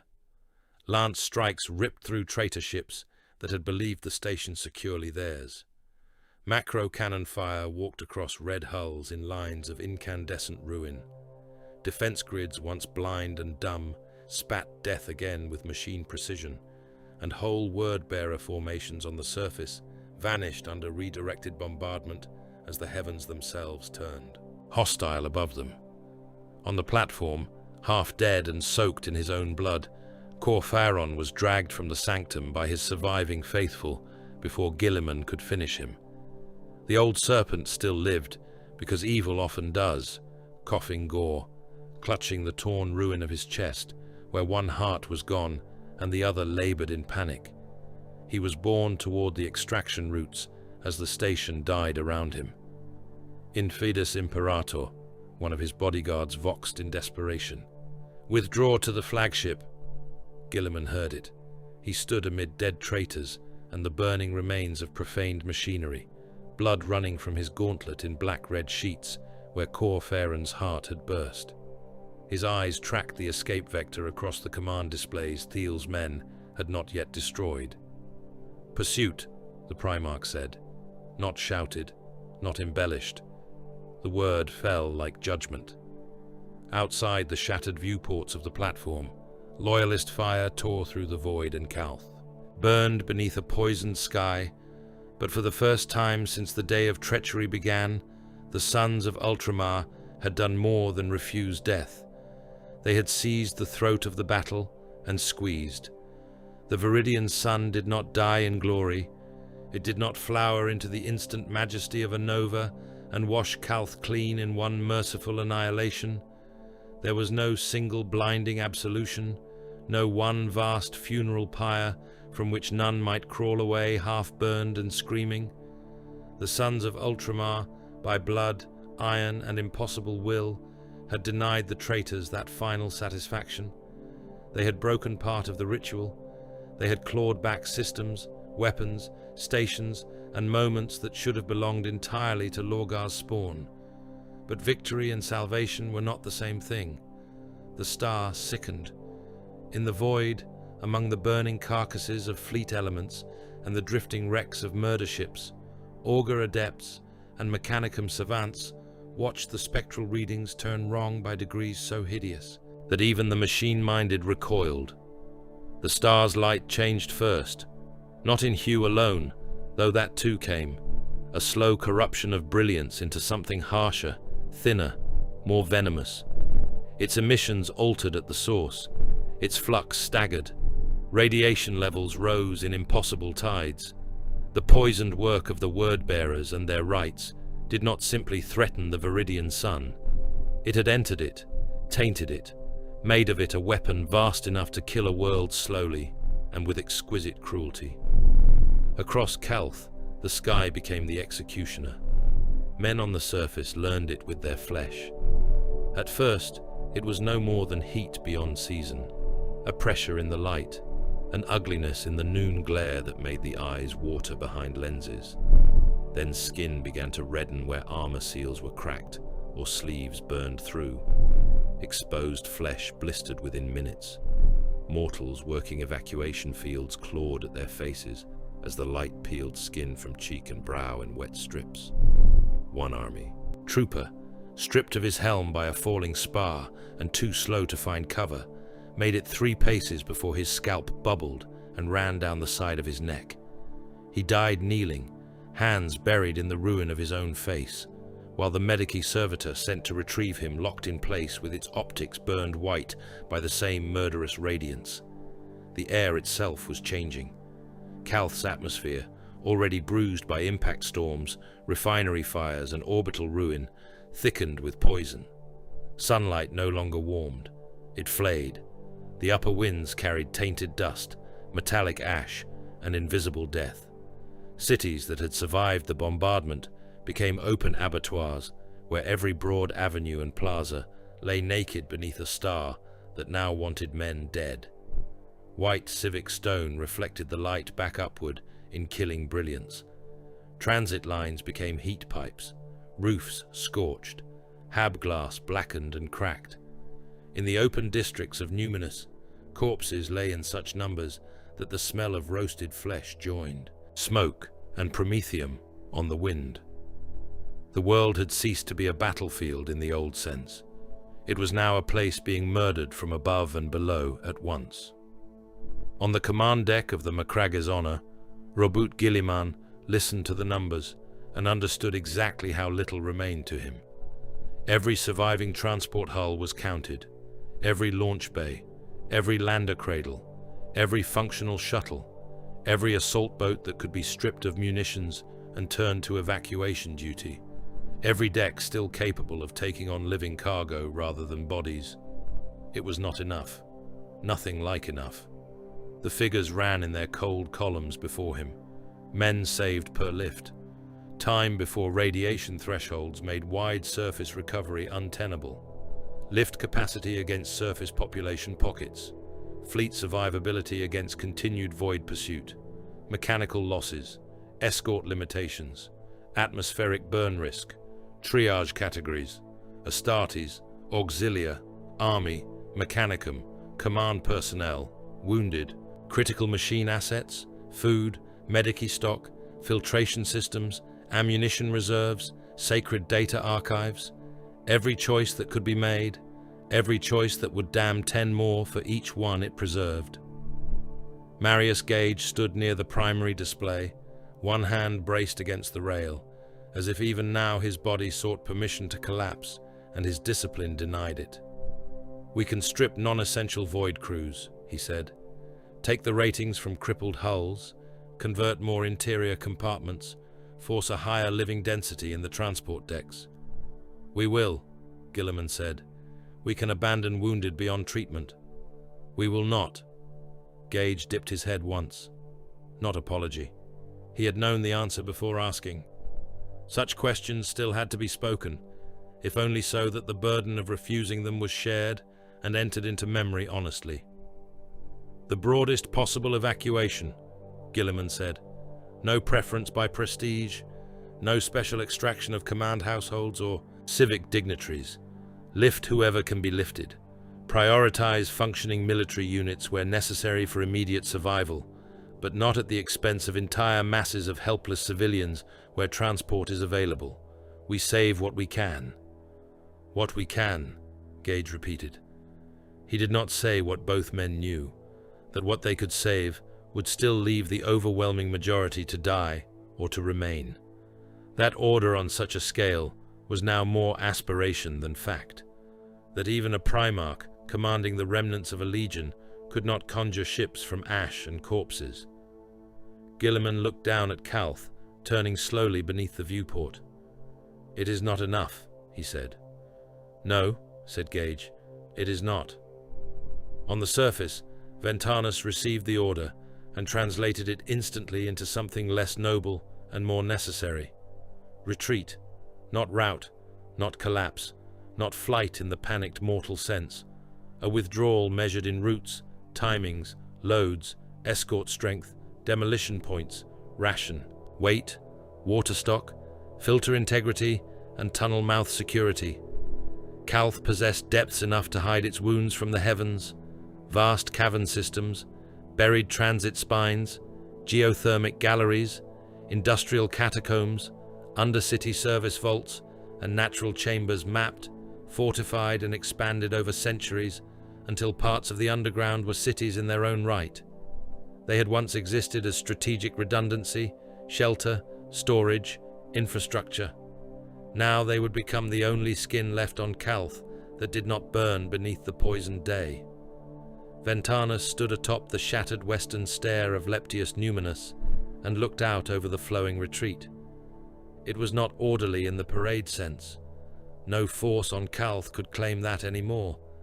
It was something better for such an hour, controlled desperation. Army remnants stumbled in blackened columns, carrying ammunition crates between them. Auxiliary cohorts marched with shields battered and uniforms scorched, escorting knots of civilians, adepts, wounded legion serfs, and mechanicum menials. Servitors dragged ration sledges over rubble, their half-melted limbs locking and jerking beneath impossible burdens. Broken militia came with whatever heirlooms, Saint icons, air filters and food packs they had been able to tear from the homes now killing them. One old man carried a shrine mask under one arm and a stub rifle under the other, as though uncertain which god he trusted more. Another boy, hardly old enough for military levy, clutched a canister of water purifier tablets to his chest with both hands as if it were the Emperor's own heart. All of them were going down. All of them understood, in the mute way of animals scenting winter, that the surface was no longer a place for men. Silence joined Ventanus at the stair. The southern tunnel sectors are already beyond safe density, he said. Refugees are choking the descent shafts. Redirect by district, Ventanus replied. Use military force if necessary. Sidence glanced at him sidelong. Against our own? Against panic, said Ventanus. If one shaft clogs, 10,000 die in the light waiting for it. That was enough. Sidence turned and issued the order without embellishment. The siege of the descents began before the retreat had even properly entered them. At the tunnel approaches beneath Numinus City, the 21st Company held. Eric and Gaius had dug his warriors into the mouths of the underways with all the brutal pragmatism of a man who knew the measure of what stood behind him. He had no illusions of glorious countercharge. His task was uglier and more essential. Hold the tunnel mouths. Keep the enemy from rushing the retreat. Die where necessary. Count success in ammunition expended wisely and brothers lost slowly. The approaches were killing grounds of broken ferrocrete, overturned transit vehicles, collapsed support columns, and improvised barricades made from cargo haulers, civic statuary, and the dead weight of wrecked armor. Gaius had placed heavy bolters where they could scythe the broadest lanes. Missile teams were staggered back under overhang and blast shelter, firing only when targets massed thick enough to justify the shell. Mortal heavy stubber crews had been set beneath Astartes' oversight, with overlapping fire arcs and hard withdrawal orders if the line bent.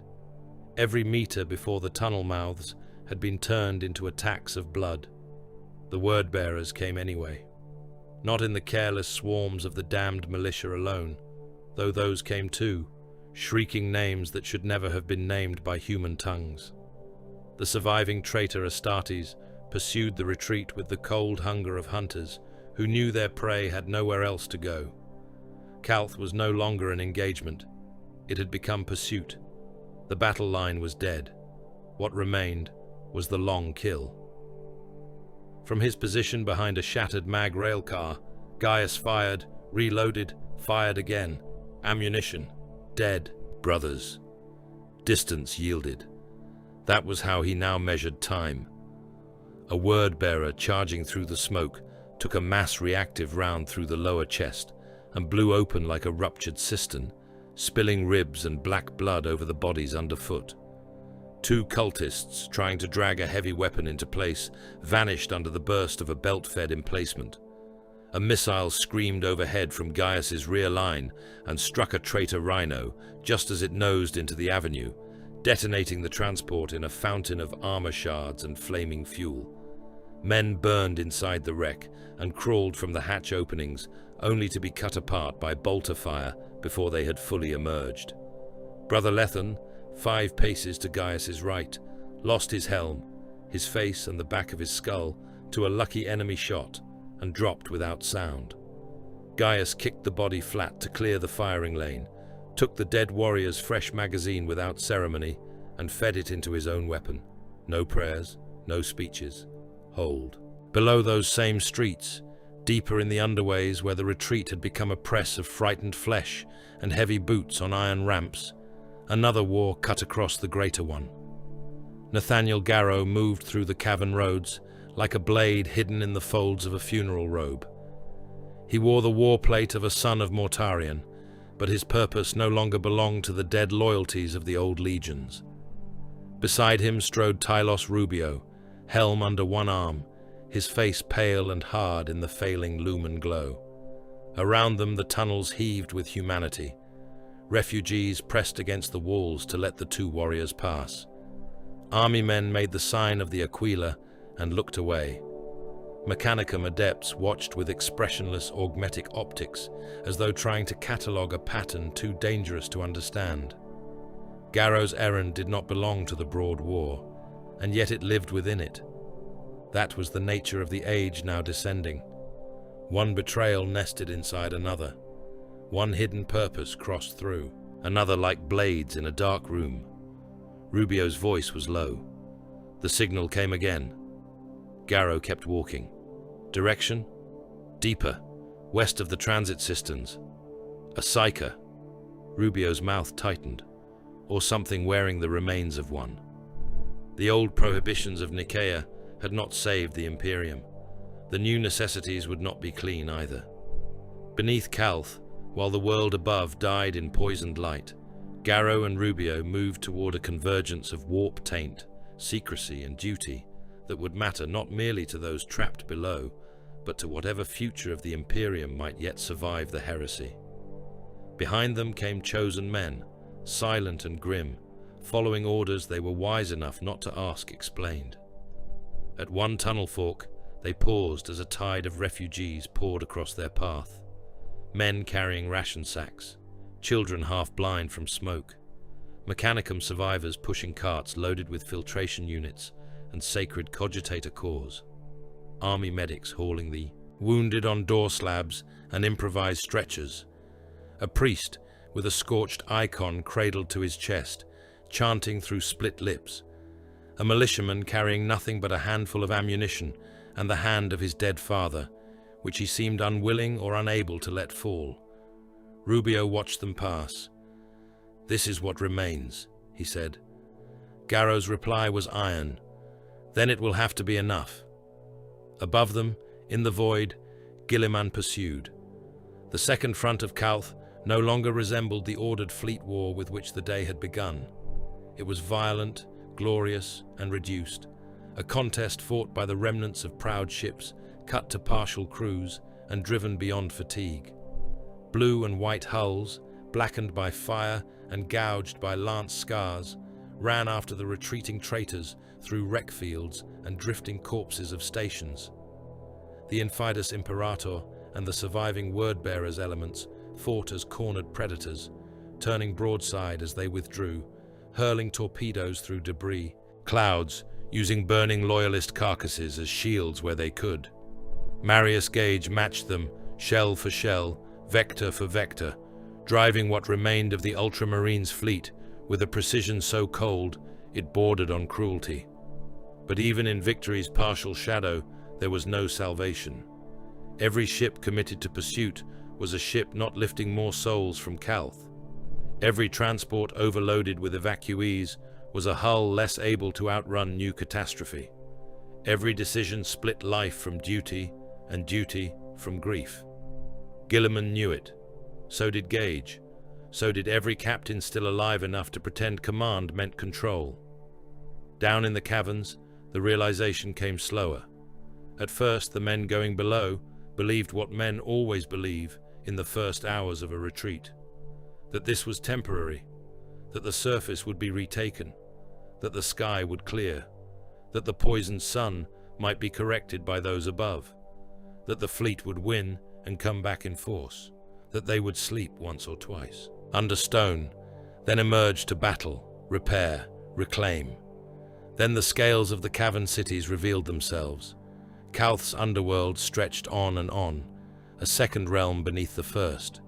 Vaults the size of urban districts, reservoir chambers black as inland seas, hab stacks carved into rock walls and linked by iron bridges, transit galleries descending in spirals for kilometers, geothermal plants muttering in the depths like chained beasts, food vaults, water reclamation shrines, munitions caverns, medical stations, machine crypts, a refuge, yes, also a prison vast enough to swallow armies. Ventanus walked among the descending columns and heard the understanding settle over them by degrees, not in words at first, but in the changed quiet. Men stopped looking upward when new impacts rolled through the roofstone. They stopped asking how long until return. They began asking for ration counts, air circulation maps, ammunition shares, tunnel defensibility, water points, burial, details, guard rotations. Ultramarines do not take long to educate themselves in necessity. Sidance met him in the lower transit command at what had once been a municipal control hall and was now a siege chamber. Gaius still holds the upper mouths, he said. Barely. Rotation. Impossible at present. Too many bodies in the shafts. Then resupply by crawler and servitor line. We are already doing it. Ventanus looked over the hall. Refugees slept sitting up against walls because there was no room to lie down. Army officers scratched new deployment maps on the backs of old civic ordinances. Mechanicum adepts argued over power allocation as if the world outside had not already become a corpse. A chaplain moved through the crowd, blessing filter masks and ammunition belts alike. Somewhere nearby, a child cried until exhaustion strangled the sound into hiccuping silence. We are not sheltering, Ventanus said at last. We are relocating the war. Sidance gave him a long look. Yes. The truth of it settled between them like a new kind of armor. The word-bearers wanted pursuit. Let them pursue. The dark below would be no kinder to them than to any other force, and the sons of Guilliman would make of every tunnel and vault another lesson in patient murder. Hours crawled past beneath the dying world. At the outer approaches, Gaius still fought, his siege now counted in shell belts, spent casings, and the placement of dead brothers used to brace barricade gaps because there was no longer time for honoring the fallen properly. Garrow and Rubio vanished deeper into their own hidden errand. Taran and the surviving adepts worked like grave thieves over machines that might preserve air, water, and communications for another week, another month, another year. Ventanus and Sidance broke the cavern districts into sectors, and began assigning commanders, food allotments, defensive grids and demolition priorities as though founding a buried kingdom. Above them all, the fleet fight moved farther and farther away.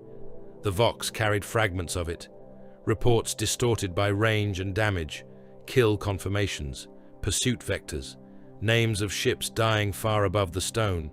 Then even those became fewer. At last, the final signal came. It spread through the surviving command nets as a cold fact, stripped of ornament because none was required. Mark 234300. The Loyalist fleet translated out. For several seconds after the announcement, no one in the lower command hall spoke.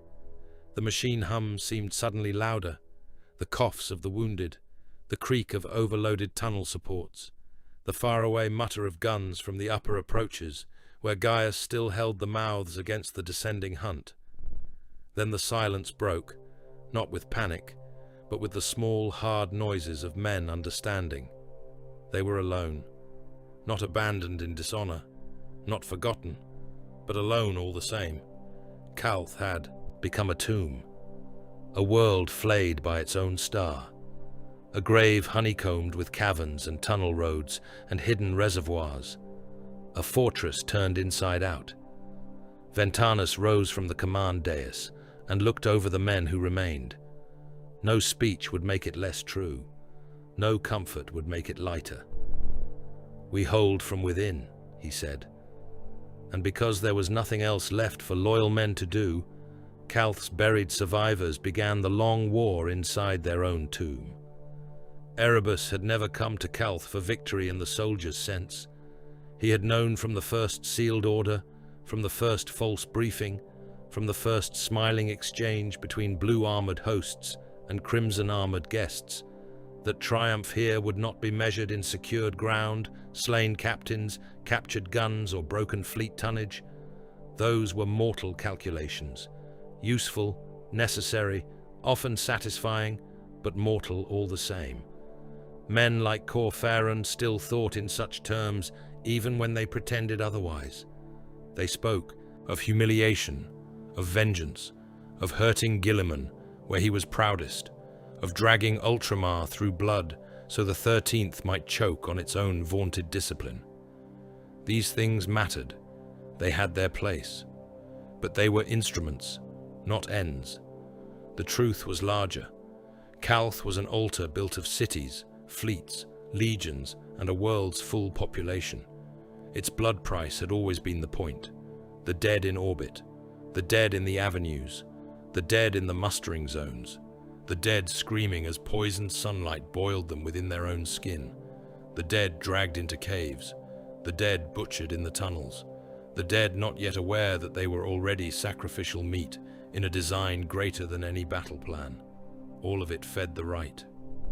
Erebus stood once more upon the Satric plateau and watched the old stones bleed light through carved sigils that had not existed on the plateau when honest men still walked there.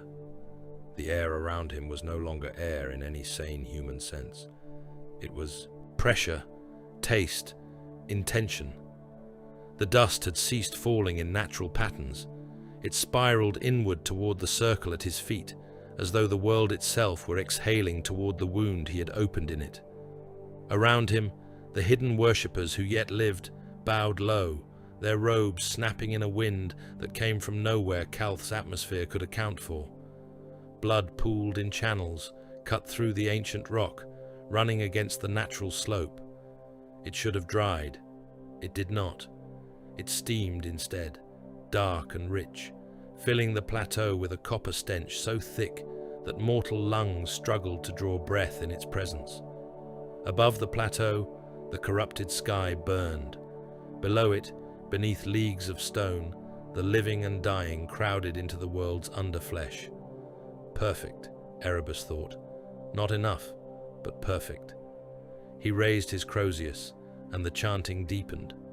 At the edge of the right stood a projection relay tuned to the retreating fleet.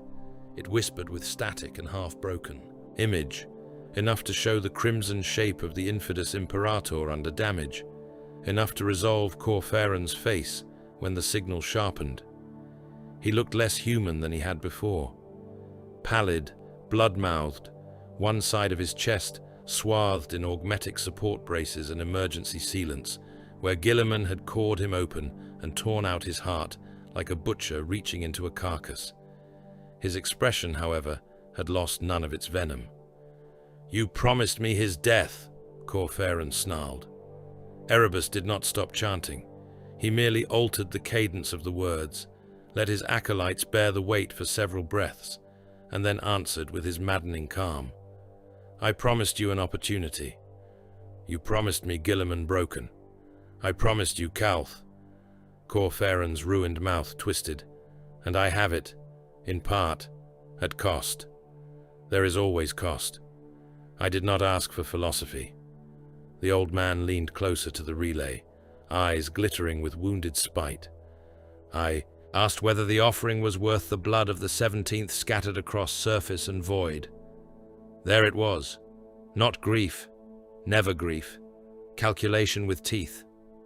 Erebus smiled. "Some blood is more useful spilled than preserved." That answer only deepened the hatred in Corferan's stare, but he heard its truth all the same. Calth had served the Legion in more than one fashion.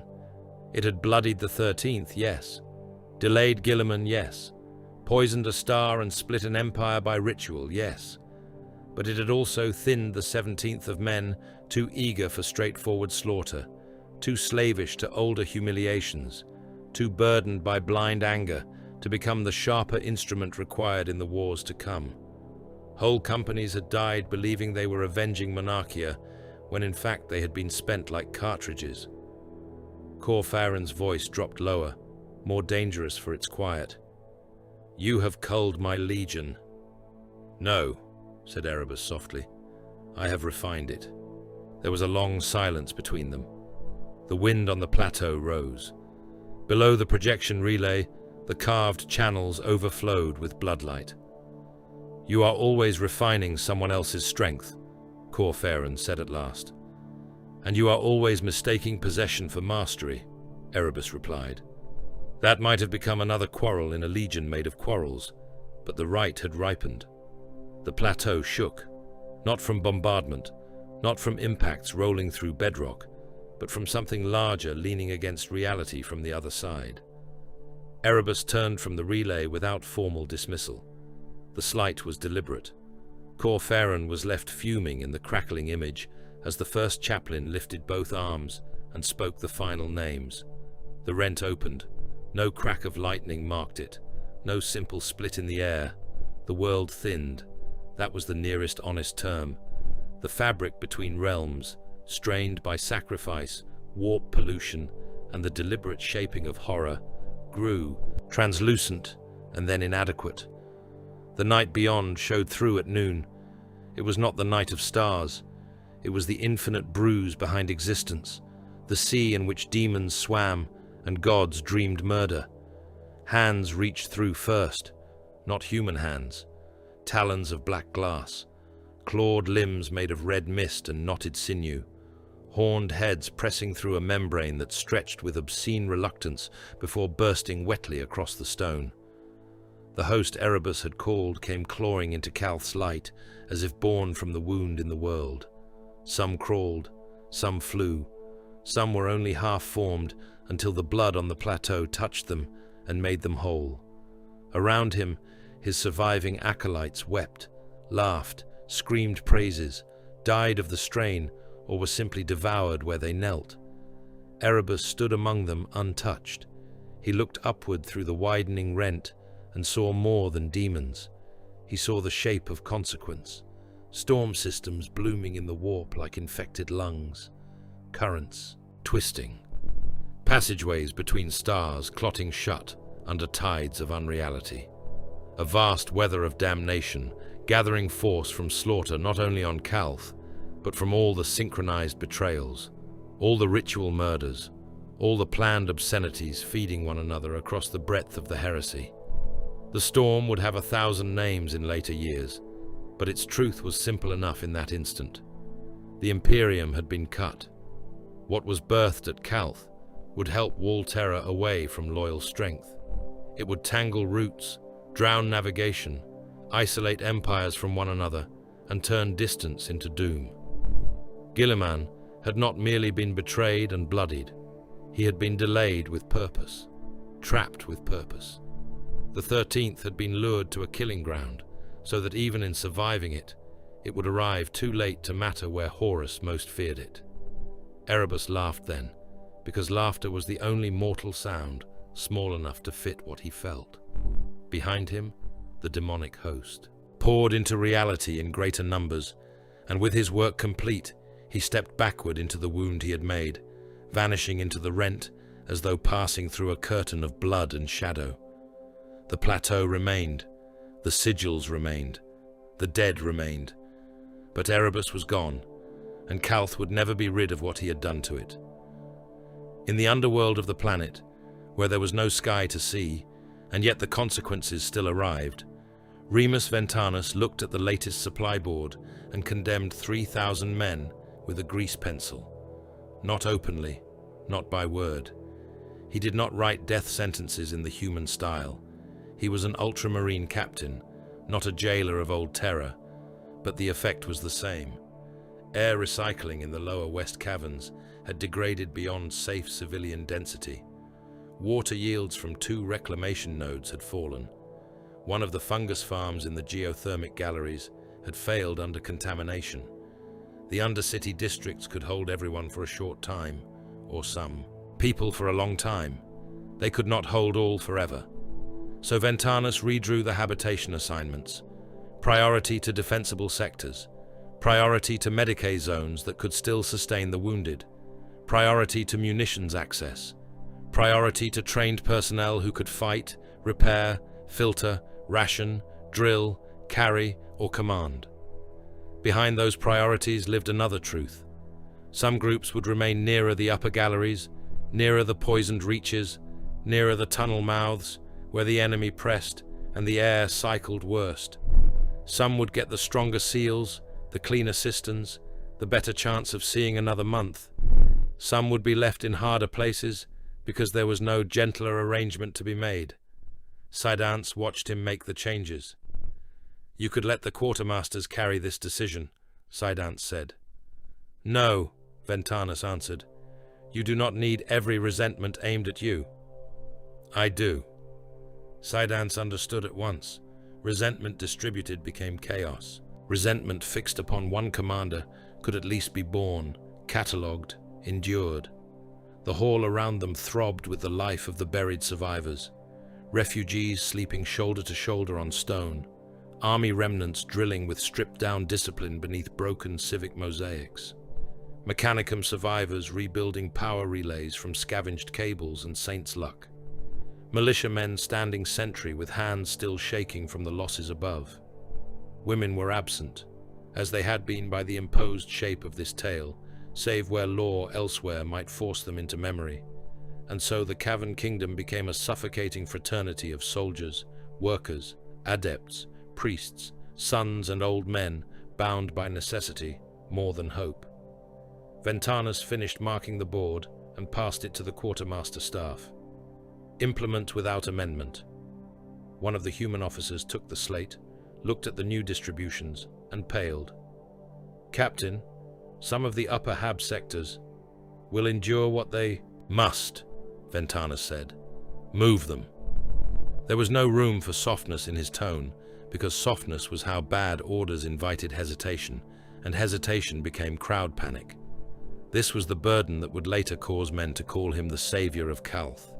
Not pageantry, not heroic speeches, triage, arithmetic, choosing which districts received filtration coils and which received only masks, which wounded were carried deeper and which were left under guard with ration packs and a pistol, which tunnel mouths could be mined and abandoned and which had to be held no matter how many brothers died there.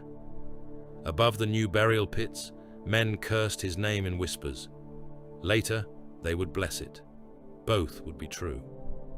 Aeonid Thiel came to him from the upper fighting lines, still wearing the scarlet censure mark on his armor, like a wound that had ceased being shame and become a kind of prophecy fulfilled. He stood in the command chamber, with soot crusting his face and blood drying in the grooves of his gauntlets. His eyes seemed older than they had any right to be for a warrior who had crossed only a handful of days since the muster. "The enemy no longer presses as line forces," he said. Ventanus gestured for him to continue. "Small groups, kill parties, cult cadres with guides who know the maintenance shafts, possessed corpses in the vent spaces, ambush doctrine shaped by ritual rather than conventional advance." "Adaptation," Sidon said. "No," Thiel replied. "Preference. They were always more comfortable with this kind of war. The open battle was the mask." Ventanus studied him. "Can you stop them?" Thiel's answer was immediate. "Not completely." "Can you survive them?" "Yes." There was the intellectual wound of the war made flesh. The man censured for imagining brother would fight brother, for constructing doctrinal responses to impossible betrayal, had become indispensable precisely because his thoughts had once been judged obscene. He understood the new war because he had already committed the crime of imagining it. Now every captain on Calth turned to him when the fighting became too irregular for old assumptions. "Then take what men you need," Ventanus said. "Map the patterns. Teach them." Thiel inclined his head. "I already have." The underworld fighting grew savage in a manner the open war above had never managed. There was no grandeur in it, no glorious fleet duels, no avenue-wide armored thrusts beneath banners, no clear front lines, only closeness, bulkhead murders in the filtration halls, where men found their watchmates opened throat to groin without ever hearing the attacker approach, ritual ambushes in shrine chambers, where word-bearers had painted sigils in blood and waited in silence until the loyal patrol entered the kill box. Tunnel collapses triggered with demolition charges set by both sides, burying attackers and defenders alike under tons of shattered stone. Possession in the habstacks, where a wounded trooper would begin to laugh in the dark and then rise with another voice inside his mouth. Bolter flashes too bright for enclosed rock, each shot turning the cavern walls white for a heartbeat, before plunging everything back into choking dark and gun smoke. Chain blades snagging on rib and support strut alike. Men drowning in sump channels because their own comrades could not tell friend from foe in the black. The smell of promethium, blood, cordite, offal and fear trapped underground with nowhere to dissipate. Thiel's new doctrine spread from company to company in hard, ugly lessons. Never pursue blind into dark bends. Never trust a corpse until it is burned. Never secure one level without securing the vent shafts above it. Never leave wounded unguarded. Never extinguish all lumens in hope of concealment unless you are certain the enemy are less comfortable in darkness than you. Never speak challenge codes twice. Never assume the thing. Voxing your sergeant's voice is your sergeant.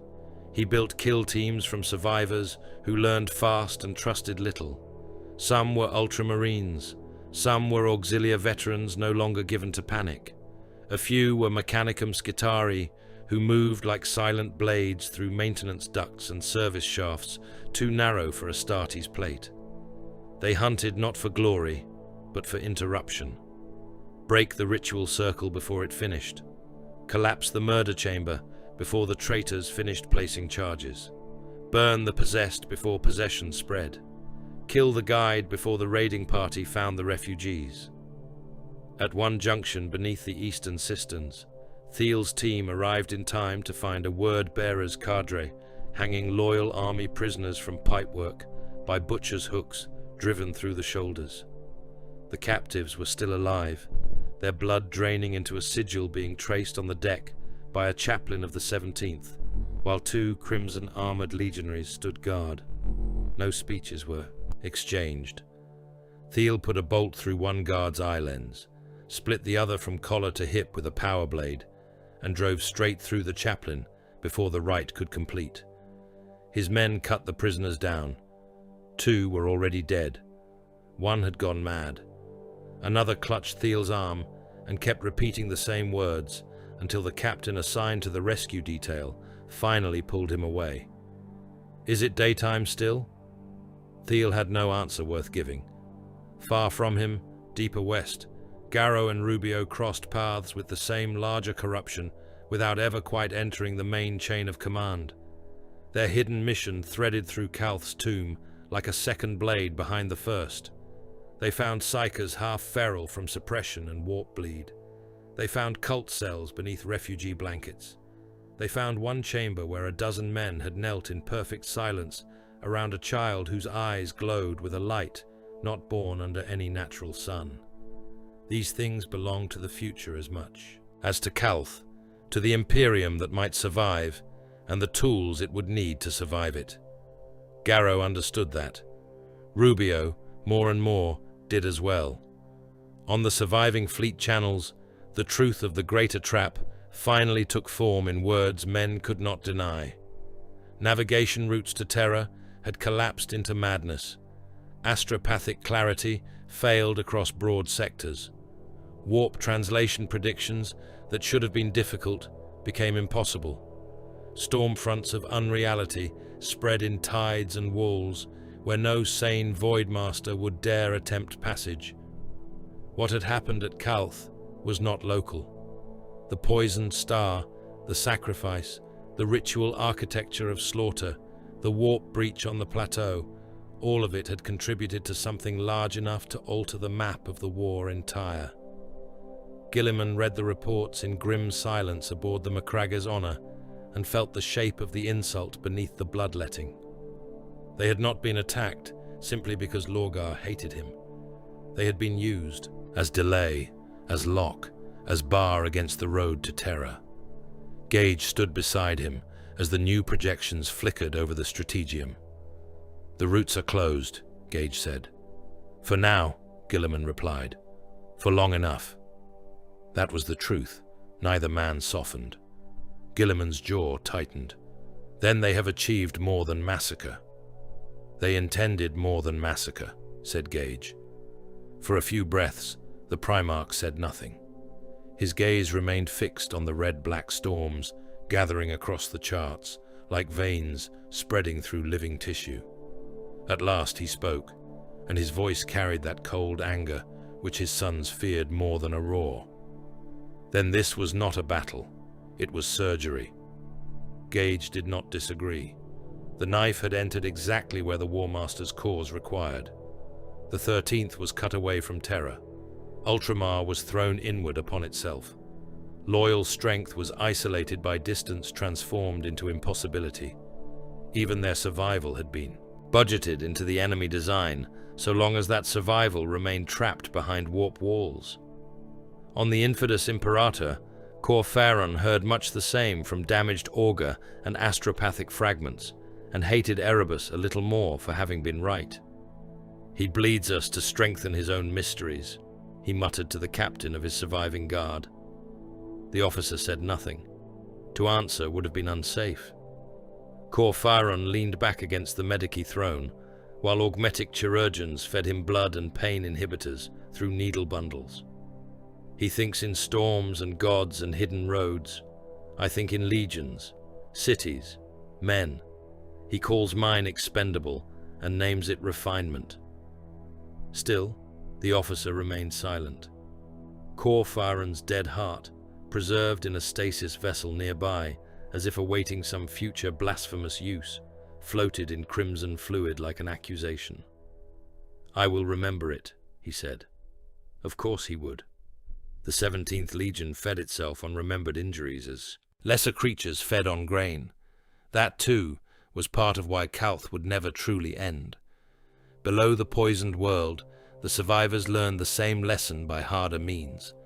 Every day the dead increased. Every day the tunnels narrowed under collapse, enemy action, or simple overuse.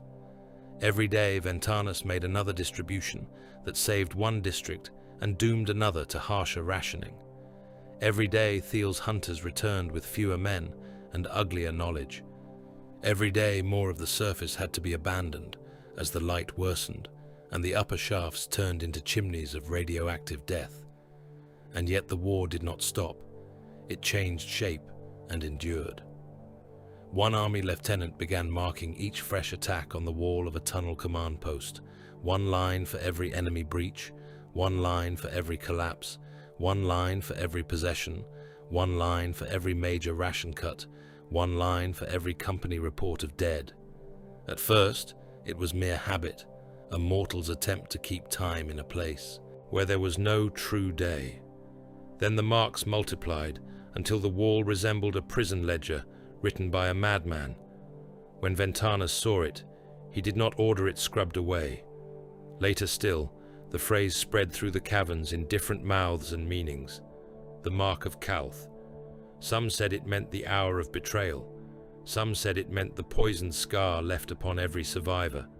Some said it meant the tally wall. Some said it meant the clock of losses that never reset. All were correct. For the men trapped beneath the world, the mark of Calth was not memory. It was machinery. A war clock buried in flesh and stone, still ticking with every bolter burst in the dark, every ration measured, every tunnel lost, every brother sealed behind a demolition charge, every prayer muttered over air filters and ammunition crates, every moment the dead world above pressed down and the enemy pressed in. It had not ended when the fleet translated out. It had not ended when Erebus fled through his wound in reality. It had not ended when the sun sickened. It had only changed from a date into a condition. And beneath Calth, in the black warrens where the living learned to breathe like men already entombed, the mark kept time with blood. The open battle ended, because open battles must. Ships burned through their magazines or translated out. Surface formations shattered or descended below. The sky completed its murder. The great gestures of war, the void broadsides and avenue charges and engine duels and banners snapping over massed lines, were spent. They had been too expensive to continue and too visible to survive beneath the poisoned sun. Calth had no more use for spectacle. It had become a world of attrition, shadows, sealed doors, ration ledgers, and gunfire heard through stone. Years passed there like infected blood through a wound. The date on which the battle began remained carved into memory with pitiless exactitude, but the date on which it ended became something uglier. It stretched, it dragged, it burrowed. Men spoke of later campaigns and later theatres of the heresy, as if Calth belonged to a single moment of treachery, a day of orbital murder and planetary ruin. Those men had not lived under the skin of the world. They had not learned how long betrayal could continue after the first blades were drawn. The underground war endured into 014 of the 31st millennium. By then, some of the boys who had fled downward, clutching food tins, saints and dead fathers' knives, had become gaunt men with powder scars on their cheeks, and tunnel dust worked permanently into the creases of their hands. By then, mortal officers who had begun the retreat as lieutenants rose to command whole buried districts, because every man senior to them had died in the dark. By then, entire companies of the Ultramarines had vanished in the Warrens, not in one grand last stand, but in 10,000 close and ugly killings spread across years. By then, the notion of the surface as a place for living men had become a superstition kept only in the memory of those old enough to remember sky that did not flay flesh from bone. Calth's new normal was death held at bay by engineering and discipline. The light killed, the air above killed, the broken cities killed. What had once been public squares became rad-blasted bowls of ash and shattered plasteel, where only sealed retrieval teams could venture, and only briefly, to salvage what had not already warped, rotted or fused under the stars' poisoned glare. Stone facades peeled, metals blistered. Hab districts became upright graveyards full of blackened skeletons still seated at tables, still kneeling in chapels, still collapsed against transport rails, where they had died trying to reach the shafts in time. The world's upper face belonged to silence, radiation, and scavenger winds, dragging dust through avenues no footsteps marked anymore. Life continued only where men denied the dead world. Entry, shielded installations, sealed vaults, cavern districts, buried transit cities, geothermal warrens, industrial crypts rebuilt as fortresses, reservoir chambers ringed with hab stacks and gun emplacements. There was bread of fungus and vat protein instead of harvest grain. Water measured by the litre and recycled through rites as important as any prayer. Air tracked with a reverence once reserved for relics. Children raised under lumen strips who knew the names of tunnel sectors before they knew the names of stars. And always there was the war. Not a war of mighty surges and grand declarations, but of sectors gained and lost by meters, of vent systems cleared and then retaken by cultists a month later, of bulkheads welded shut with the dead, trapped on the far side because the line could not afford a recovery attempt, of listening posts where men sat for 12-hour watches with helms off to save filtration draw, straining to hear the scrape of a boot or claw in the pipework, of patrols that returned one man short and gave no explanation because there had been no time to retrieve the body, no certainty the body was still merely a body, and no point in burdening the quartermasters with fresh grief when ammunition tallies mattered more. More than half the Ultramarines' muster had died in the first convulsion of Calth. That truth never softened with repetition. The dead filled orbit, streets, ocean shelves, trench lines, tunnel mouths, and collapsed chambers.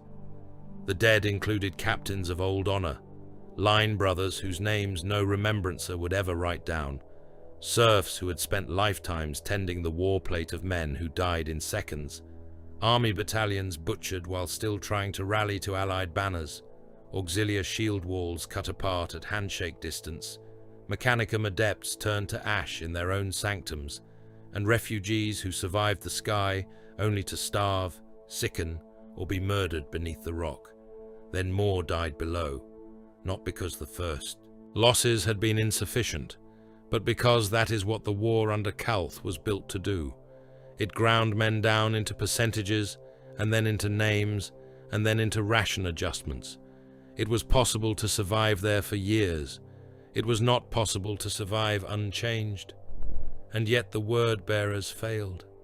That, perhaps, was the one bitter grace at the center of the tomb. They did not exterminate the 13th. For all the treachery of Mark Zero, for all the poisoned sunlight, the star curse, the tunnel ambushes, the demonic intrusions, the ritual murders in filtration halls, the long pursuit through the underways, and the years of subterranean hatred, the sons of Lorgar did not finish what they had begun. They failed in their primary design. The Ultramarines bled. The Ultramarines were delayed. The Ultramarines were scarred so deeply that even their survivors began to think differently about war, duty, and one another. But they were not erased. This failure had a face, and on Calth, that face was Remus Ventanus. He did not become the enduring symbol of survival because he was the most theatrical, nor because he best embodied some remembrancer's idea of clean heroism. No statue ever captured the true labor that made men later call him the savior of Calth. Salvation, in his hands, had always looked like hardship distributed honestly. It looked like choosing which undercity sectors received the last intact filters. It looked like walking the upper galleries in person, so the men assigned there knew they had not simply been forgotten. It looked like denying comfort to himself long before he denied it to anyone under his command.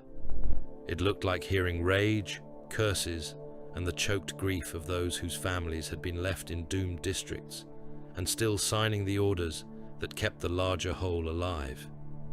He knew the names of reservoir outputs and munition losses. He knew which tunnel lips could be sacrificed and which had to be held even if a company died there.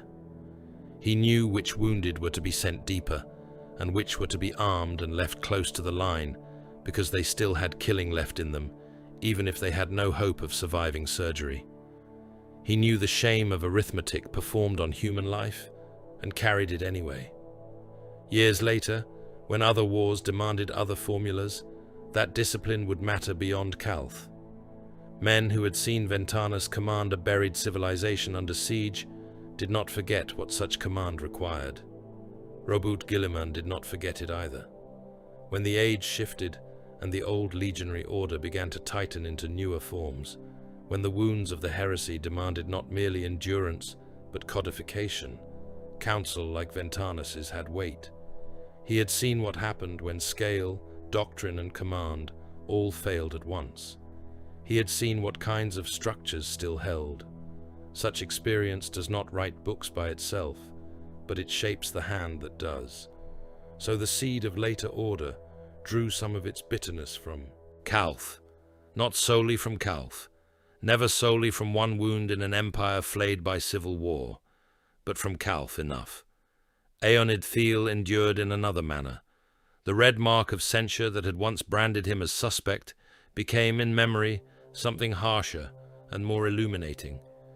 He was the intellectual wound the 13th could no longer ignore, the man who had imagined the unthinkable and thereby rendered himself fit to survive it. Others had learned from him because they had no choice. Tunnel doctrine changed under his influence. Security doctrine changed. The assumptions governing challenge codes, compartment integrity, patrol composition, casualty verification, body retrieval, weapon pairings in enclosed spaces, and the treatment of any strange manifestation in men or machine systems all changed. The old innocence that had made men laugh at the very idea of Astartes against Astartes never returned. It was buried on Calth with the first day's dead. When the underworld fighting was worst, Thiel's lessons passed mouth to mouth like contraband scripture. Never trust the voice behind the door. Never trust the corpse at your feet. Never trust the corridor because it was empty yesterday. Never trust your certainty that no brother would do such a thing. That last lesson was the sharpest. It was also the most permanent. Other names endured too. Ericon Gaius and the 21st Company, measuring siege by belts of ammunition and the number of brothers still upright at shift's end. Sidance, cold and exact, giving structure to retreat until retreat itself became a form of attack. Taran, half machine and wholly furious, preserving systems no sane man would have believed could still function. Garrow and Rubio, moving through the underrealms with their own hidden charge, proof that Calth's wound fed into futures larger than those trapped inside it. But it was Ventanus who became the shape of continuity on that world. When men needed proof that Calth still resisted, they looked for the discipline he imposed and the fact that he still stood at its center. When they needed to believe the Undercities could endure one more ration cut, one more enemy breach, one more year without clear rescue, they remembered that he had already calculated worse and not flinched. Above and beyond Calth, history dragged on in larger violences. Guilliman did not remain forever fixed around the poisoned world. The wider war demanded movement, consolidation, and eventually the impossible attempt to reach Terra through a galaxy being broken apart by storms, treachery, and god-haunted distance. He gathered what strength he could, built what he could from ruin, forged Imperium Secundus in the shadow of isolation, and then moved again when the road finally offered itself, such as it was. He came too late for the final battle at Terra, but not so late as to be irrelevant. Horus knew he was coming. Horus knew the 13th still lived. Horus knew that every hour, drawn out too long at the throne world, narrowed his own chances. Pressure matters in war, even when it does not arrive in time to strike the decisive blow with its own hand. The knowledge of Guilliman's coming helped force haste upon the War Master. Haste breeds error. Error invites doom. Thus, even Calth survivors, buried in dark and fighting a war that smelled of rust, blood, and fungus, were tied by long chains of consequence to the final ruin of Horus's cause. Afterward came vengeance. No Ultramarine who had lived through Calth mistook vengeance for healing. They were too educated in scars for that. Yet vengeance came all the same in the Great Scouring, as it had to. There were worlds to break, heretics to hunt, old oaths to answer with new fire. Among the many reckonings of that age stood Colchis, the old cradle of Lorgar's faith, and in its destruction, there was more than strategic necessity. There was memory sharpened into act. Ventana stood in those later years not as a youth of the first betrayal, but as a hardened inheritor of it, carrying Calth's wound into the house of those who had made it. Even then, nothing was washed clean. That is the lie simple men tell about revenge, that it balances the scale. It does not. It merely adds weight to the other side until the beam breaks. Calth remained poisoned. Its buried civilization remained buried. Its survivors remained changed. Some emerged eventually, blinking and hard beneath shielded light, into a world whose surface was still a mausoleum. Others never emerged at all. Many who could have left chose to remain in command, in salvage, in memory work, because the tomb had become a duty, and there is no chain tighter upon an ultramarine than duty he believes no other man can discharge in his place. The lesson that remained deepest was not military, though the military consequences were vast. It was moral, if such a word can be used in an age like that without tasting ash. Brother could murder. Brother, and still name it duty. Brother could stand over the opened body of brother and call it obedience, revelation, justice, sacrifice, refinement, necessity, the will of gods, the will of Primarchs, the will of history.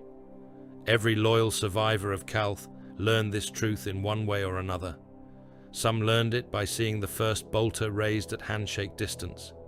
Some learned it while cutting down former allies in the tunnel dark. Some learned it in command chambers, where casualty tallies forced them to abandon men whose names they had once spoken around strategy tables. None forgot it.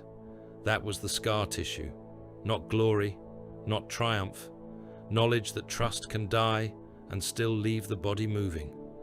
In later years, remembrancers, strategos, and archivists would all try to decide when the Battle of Calth truly ended. They would produce dates. They would draw lines from the day of betrayal to the fleet translation, from the translation to the final underground pacifications, from those to the long administrative sealing of the undercities and the eventual reassertion of some fragile order over the poisoned world. These things had bureaucratic uses. Empires adore dates because dates permit the illusion that wounds can be bounded. The Ultramarines who had been there took a simpler view. The battle ended nowhere, or rather, it had not ended yet. Not while the underworld still echoed with remembered gunfire. Not while the poisoned sun still burned above the tomb. Not while the names of the dead were read in halls cut under stone. Not while the scar in the Legion's thought remained. Not while Lorgar lived. Not while the word-bearers still drew breath and called their own atrocities holy. So the final truth of Calth was not a monument, not a victory roll, not a date entered into an archive. It was a sentence carried in the blood of the survivors and passed from veteran to neophyte with all the weight of doctrine born from pain. The Battle of Calth has not ended. It will not end while the word-bearers still live.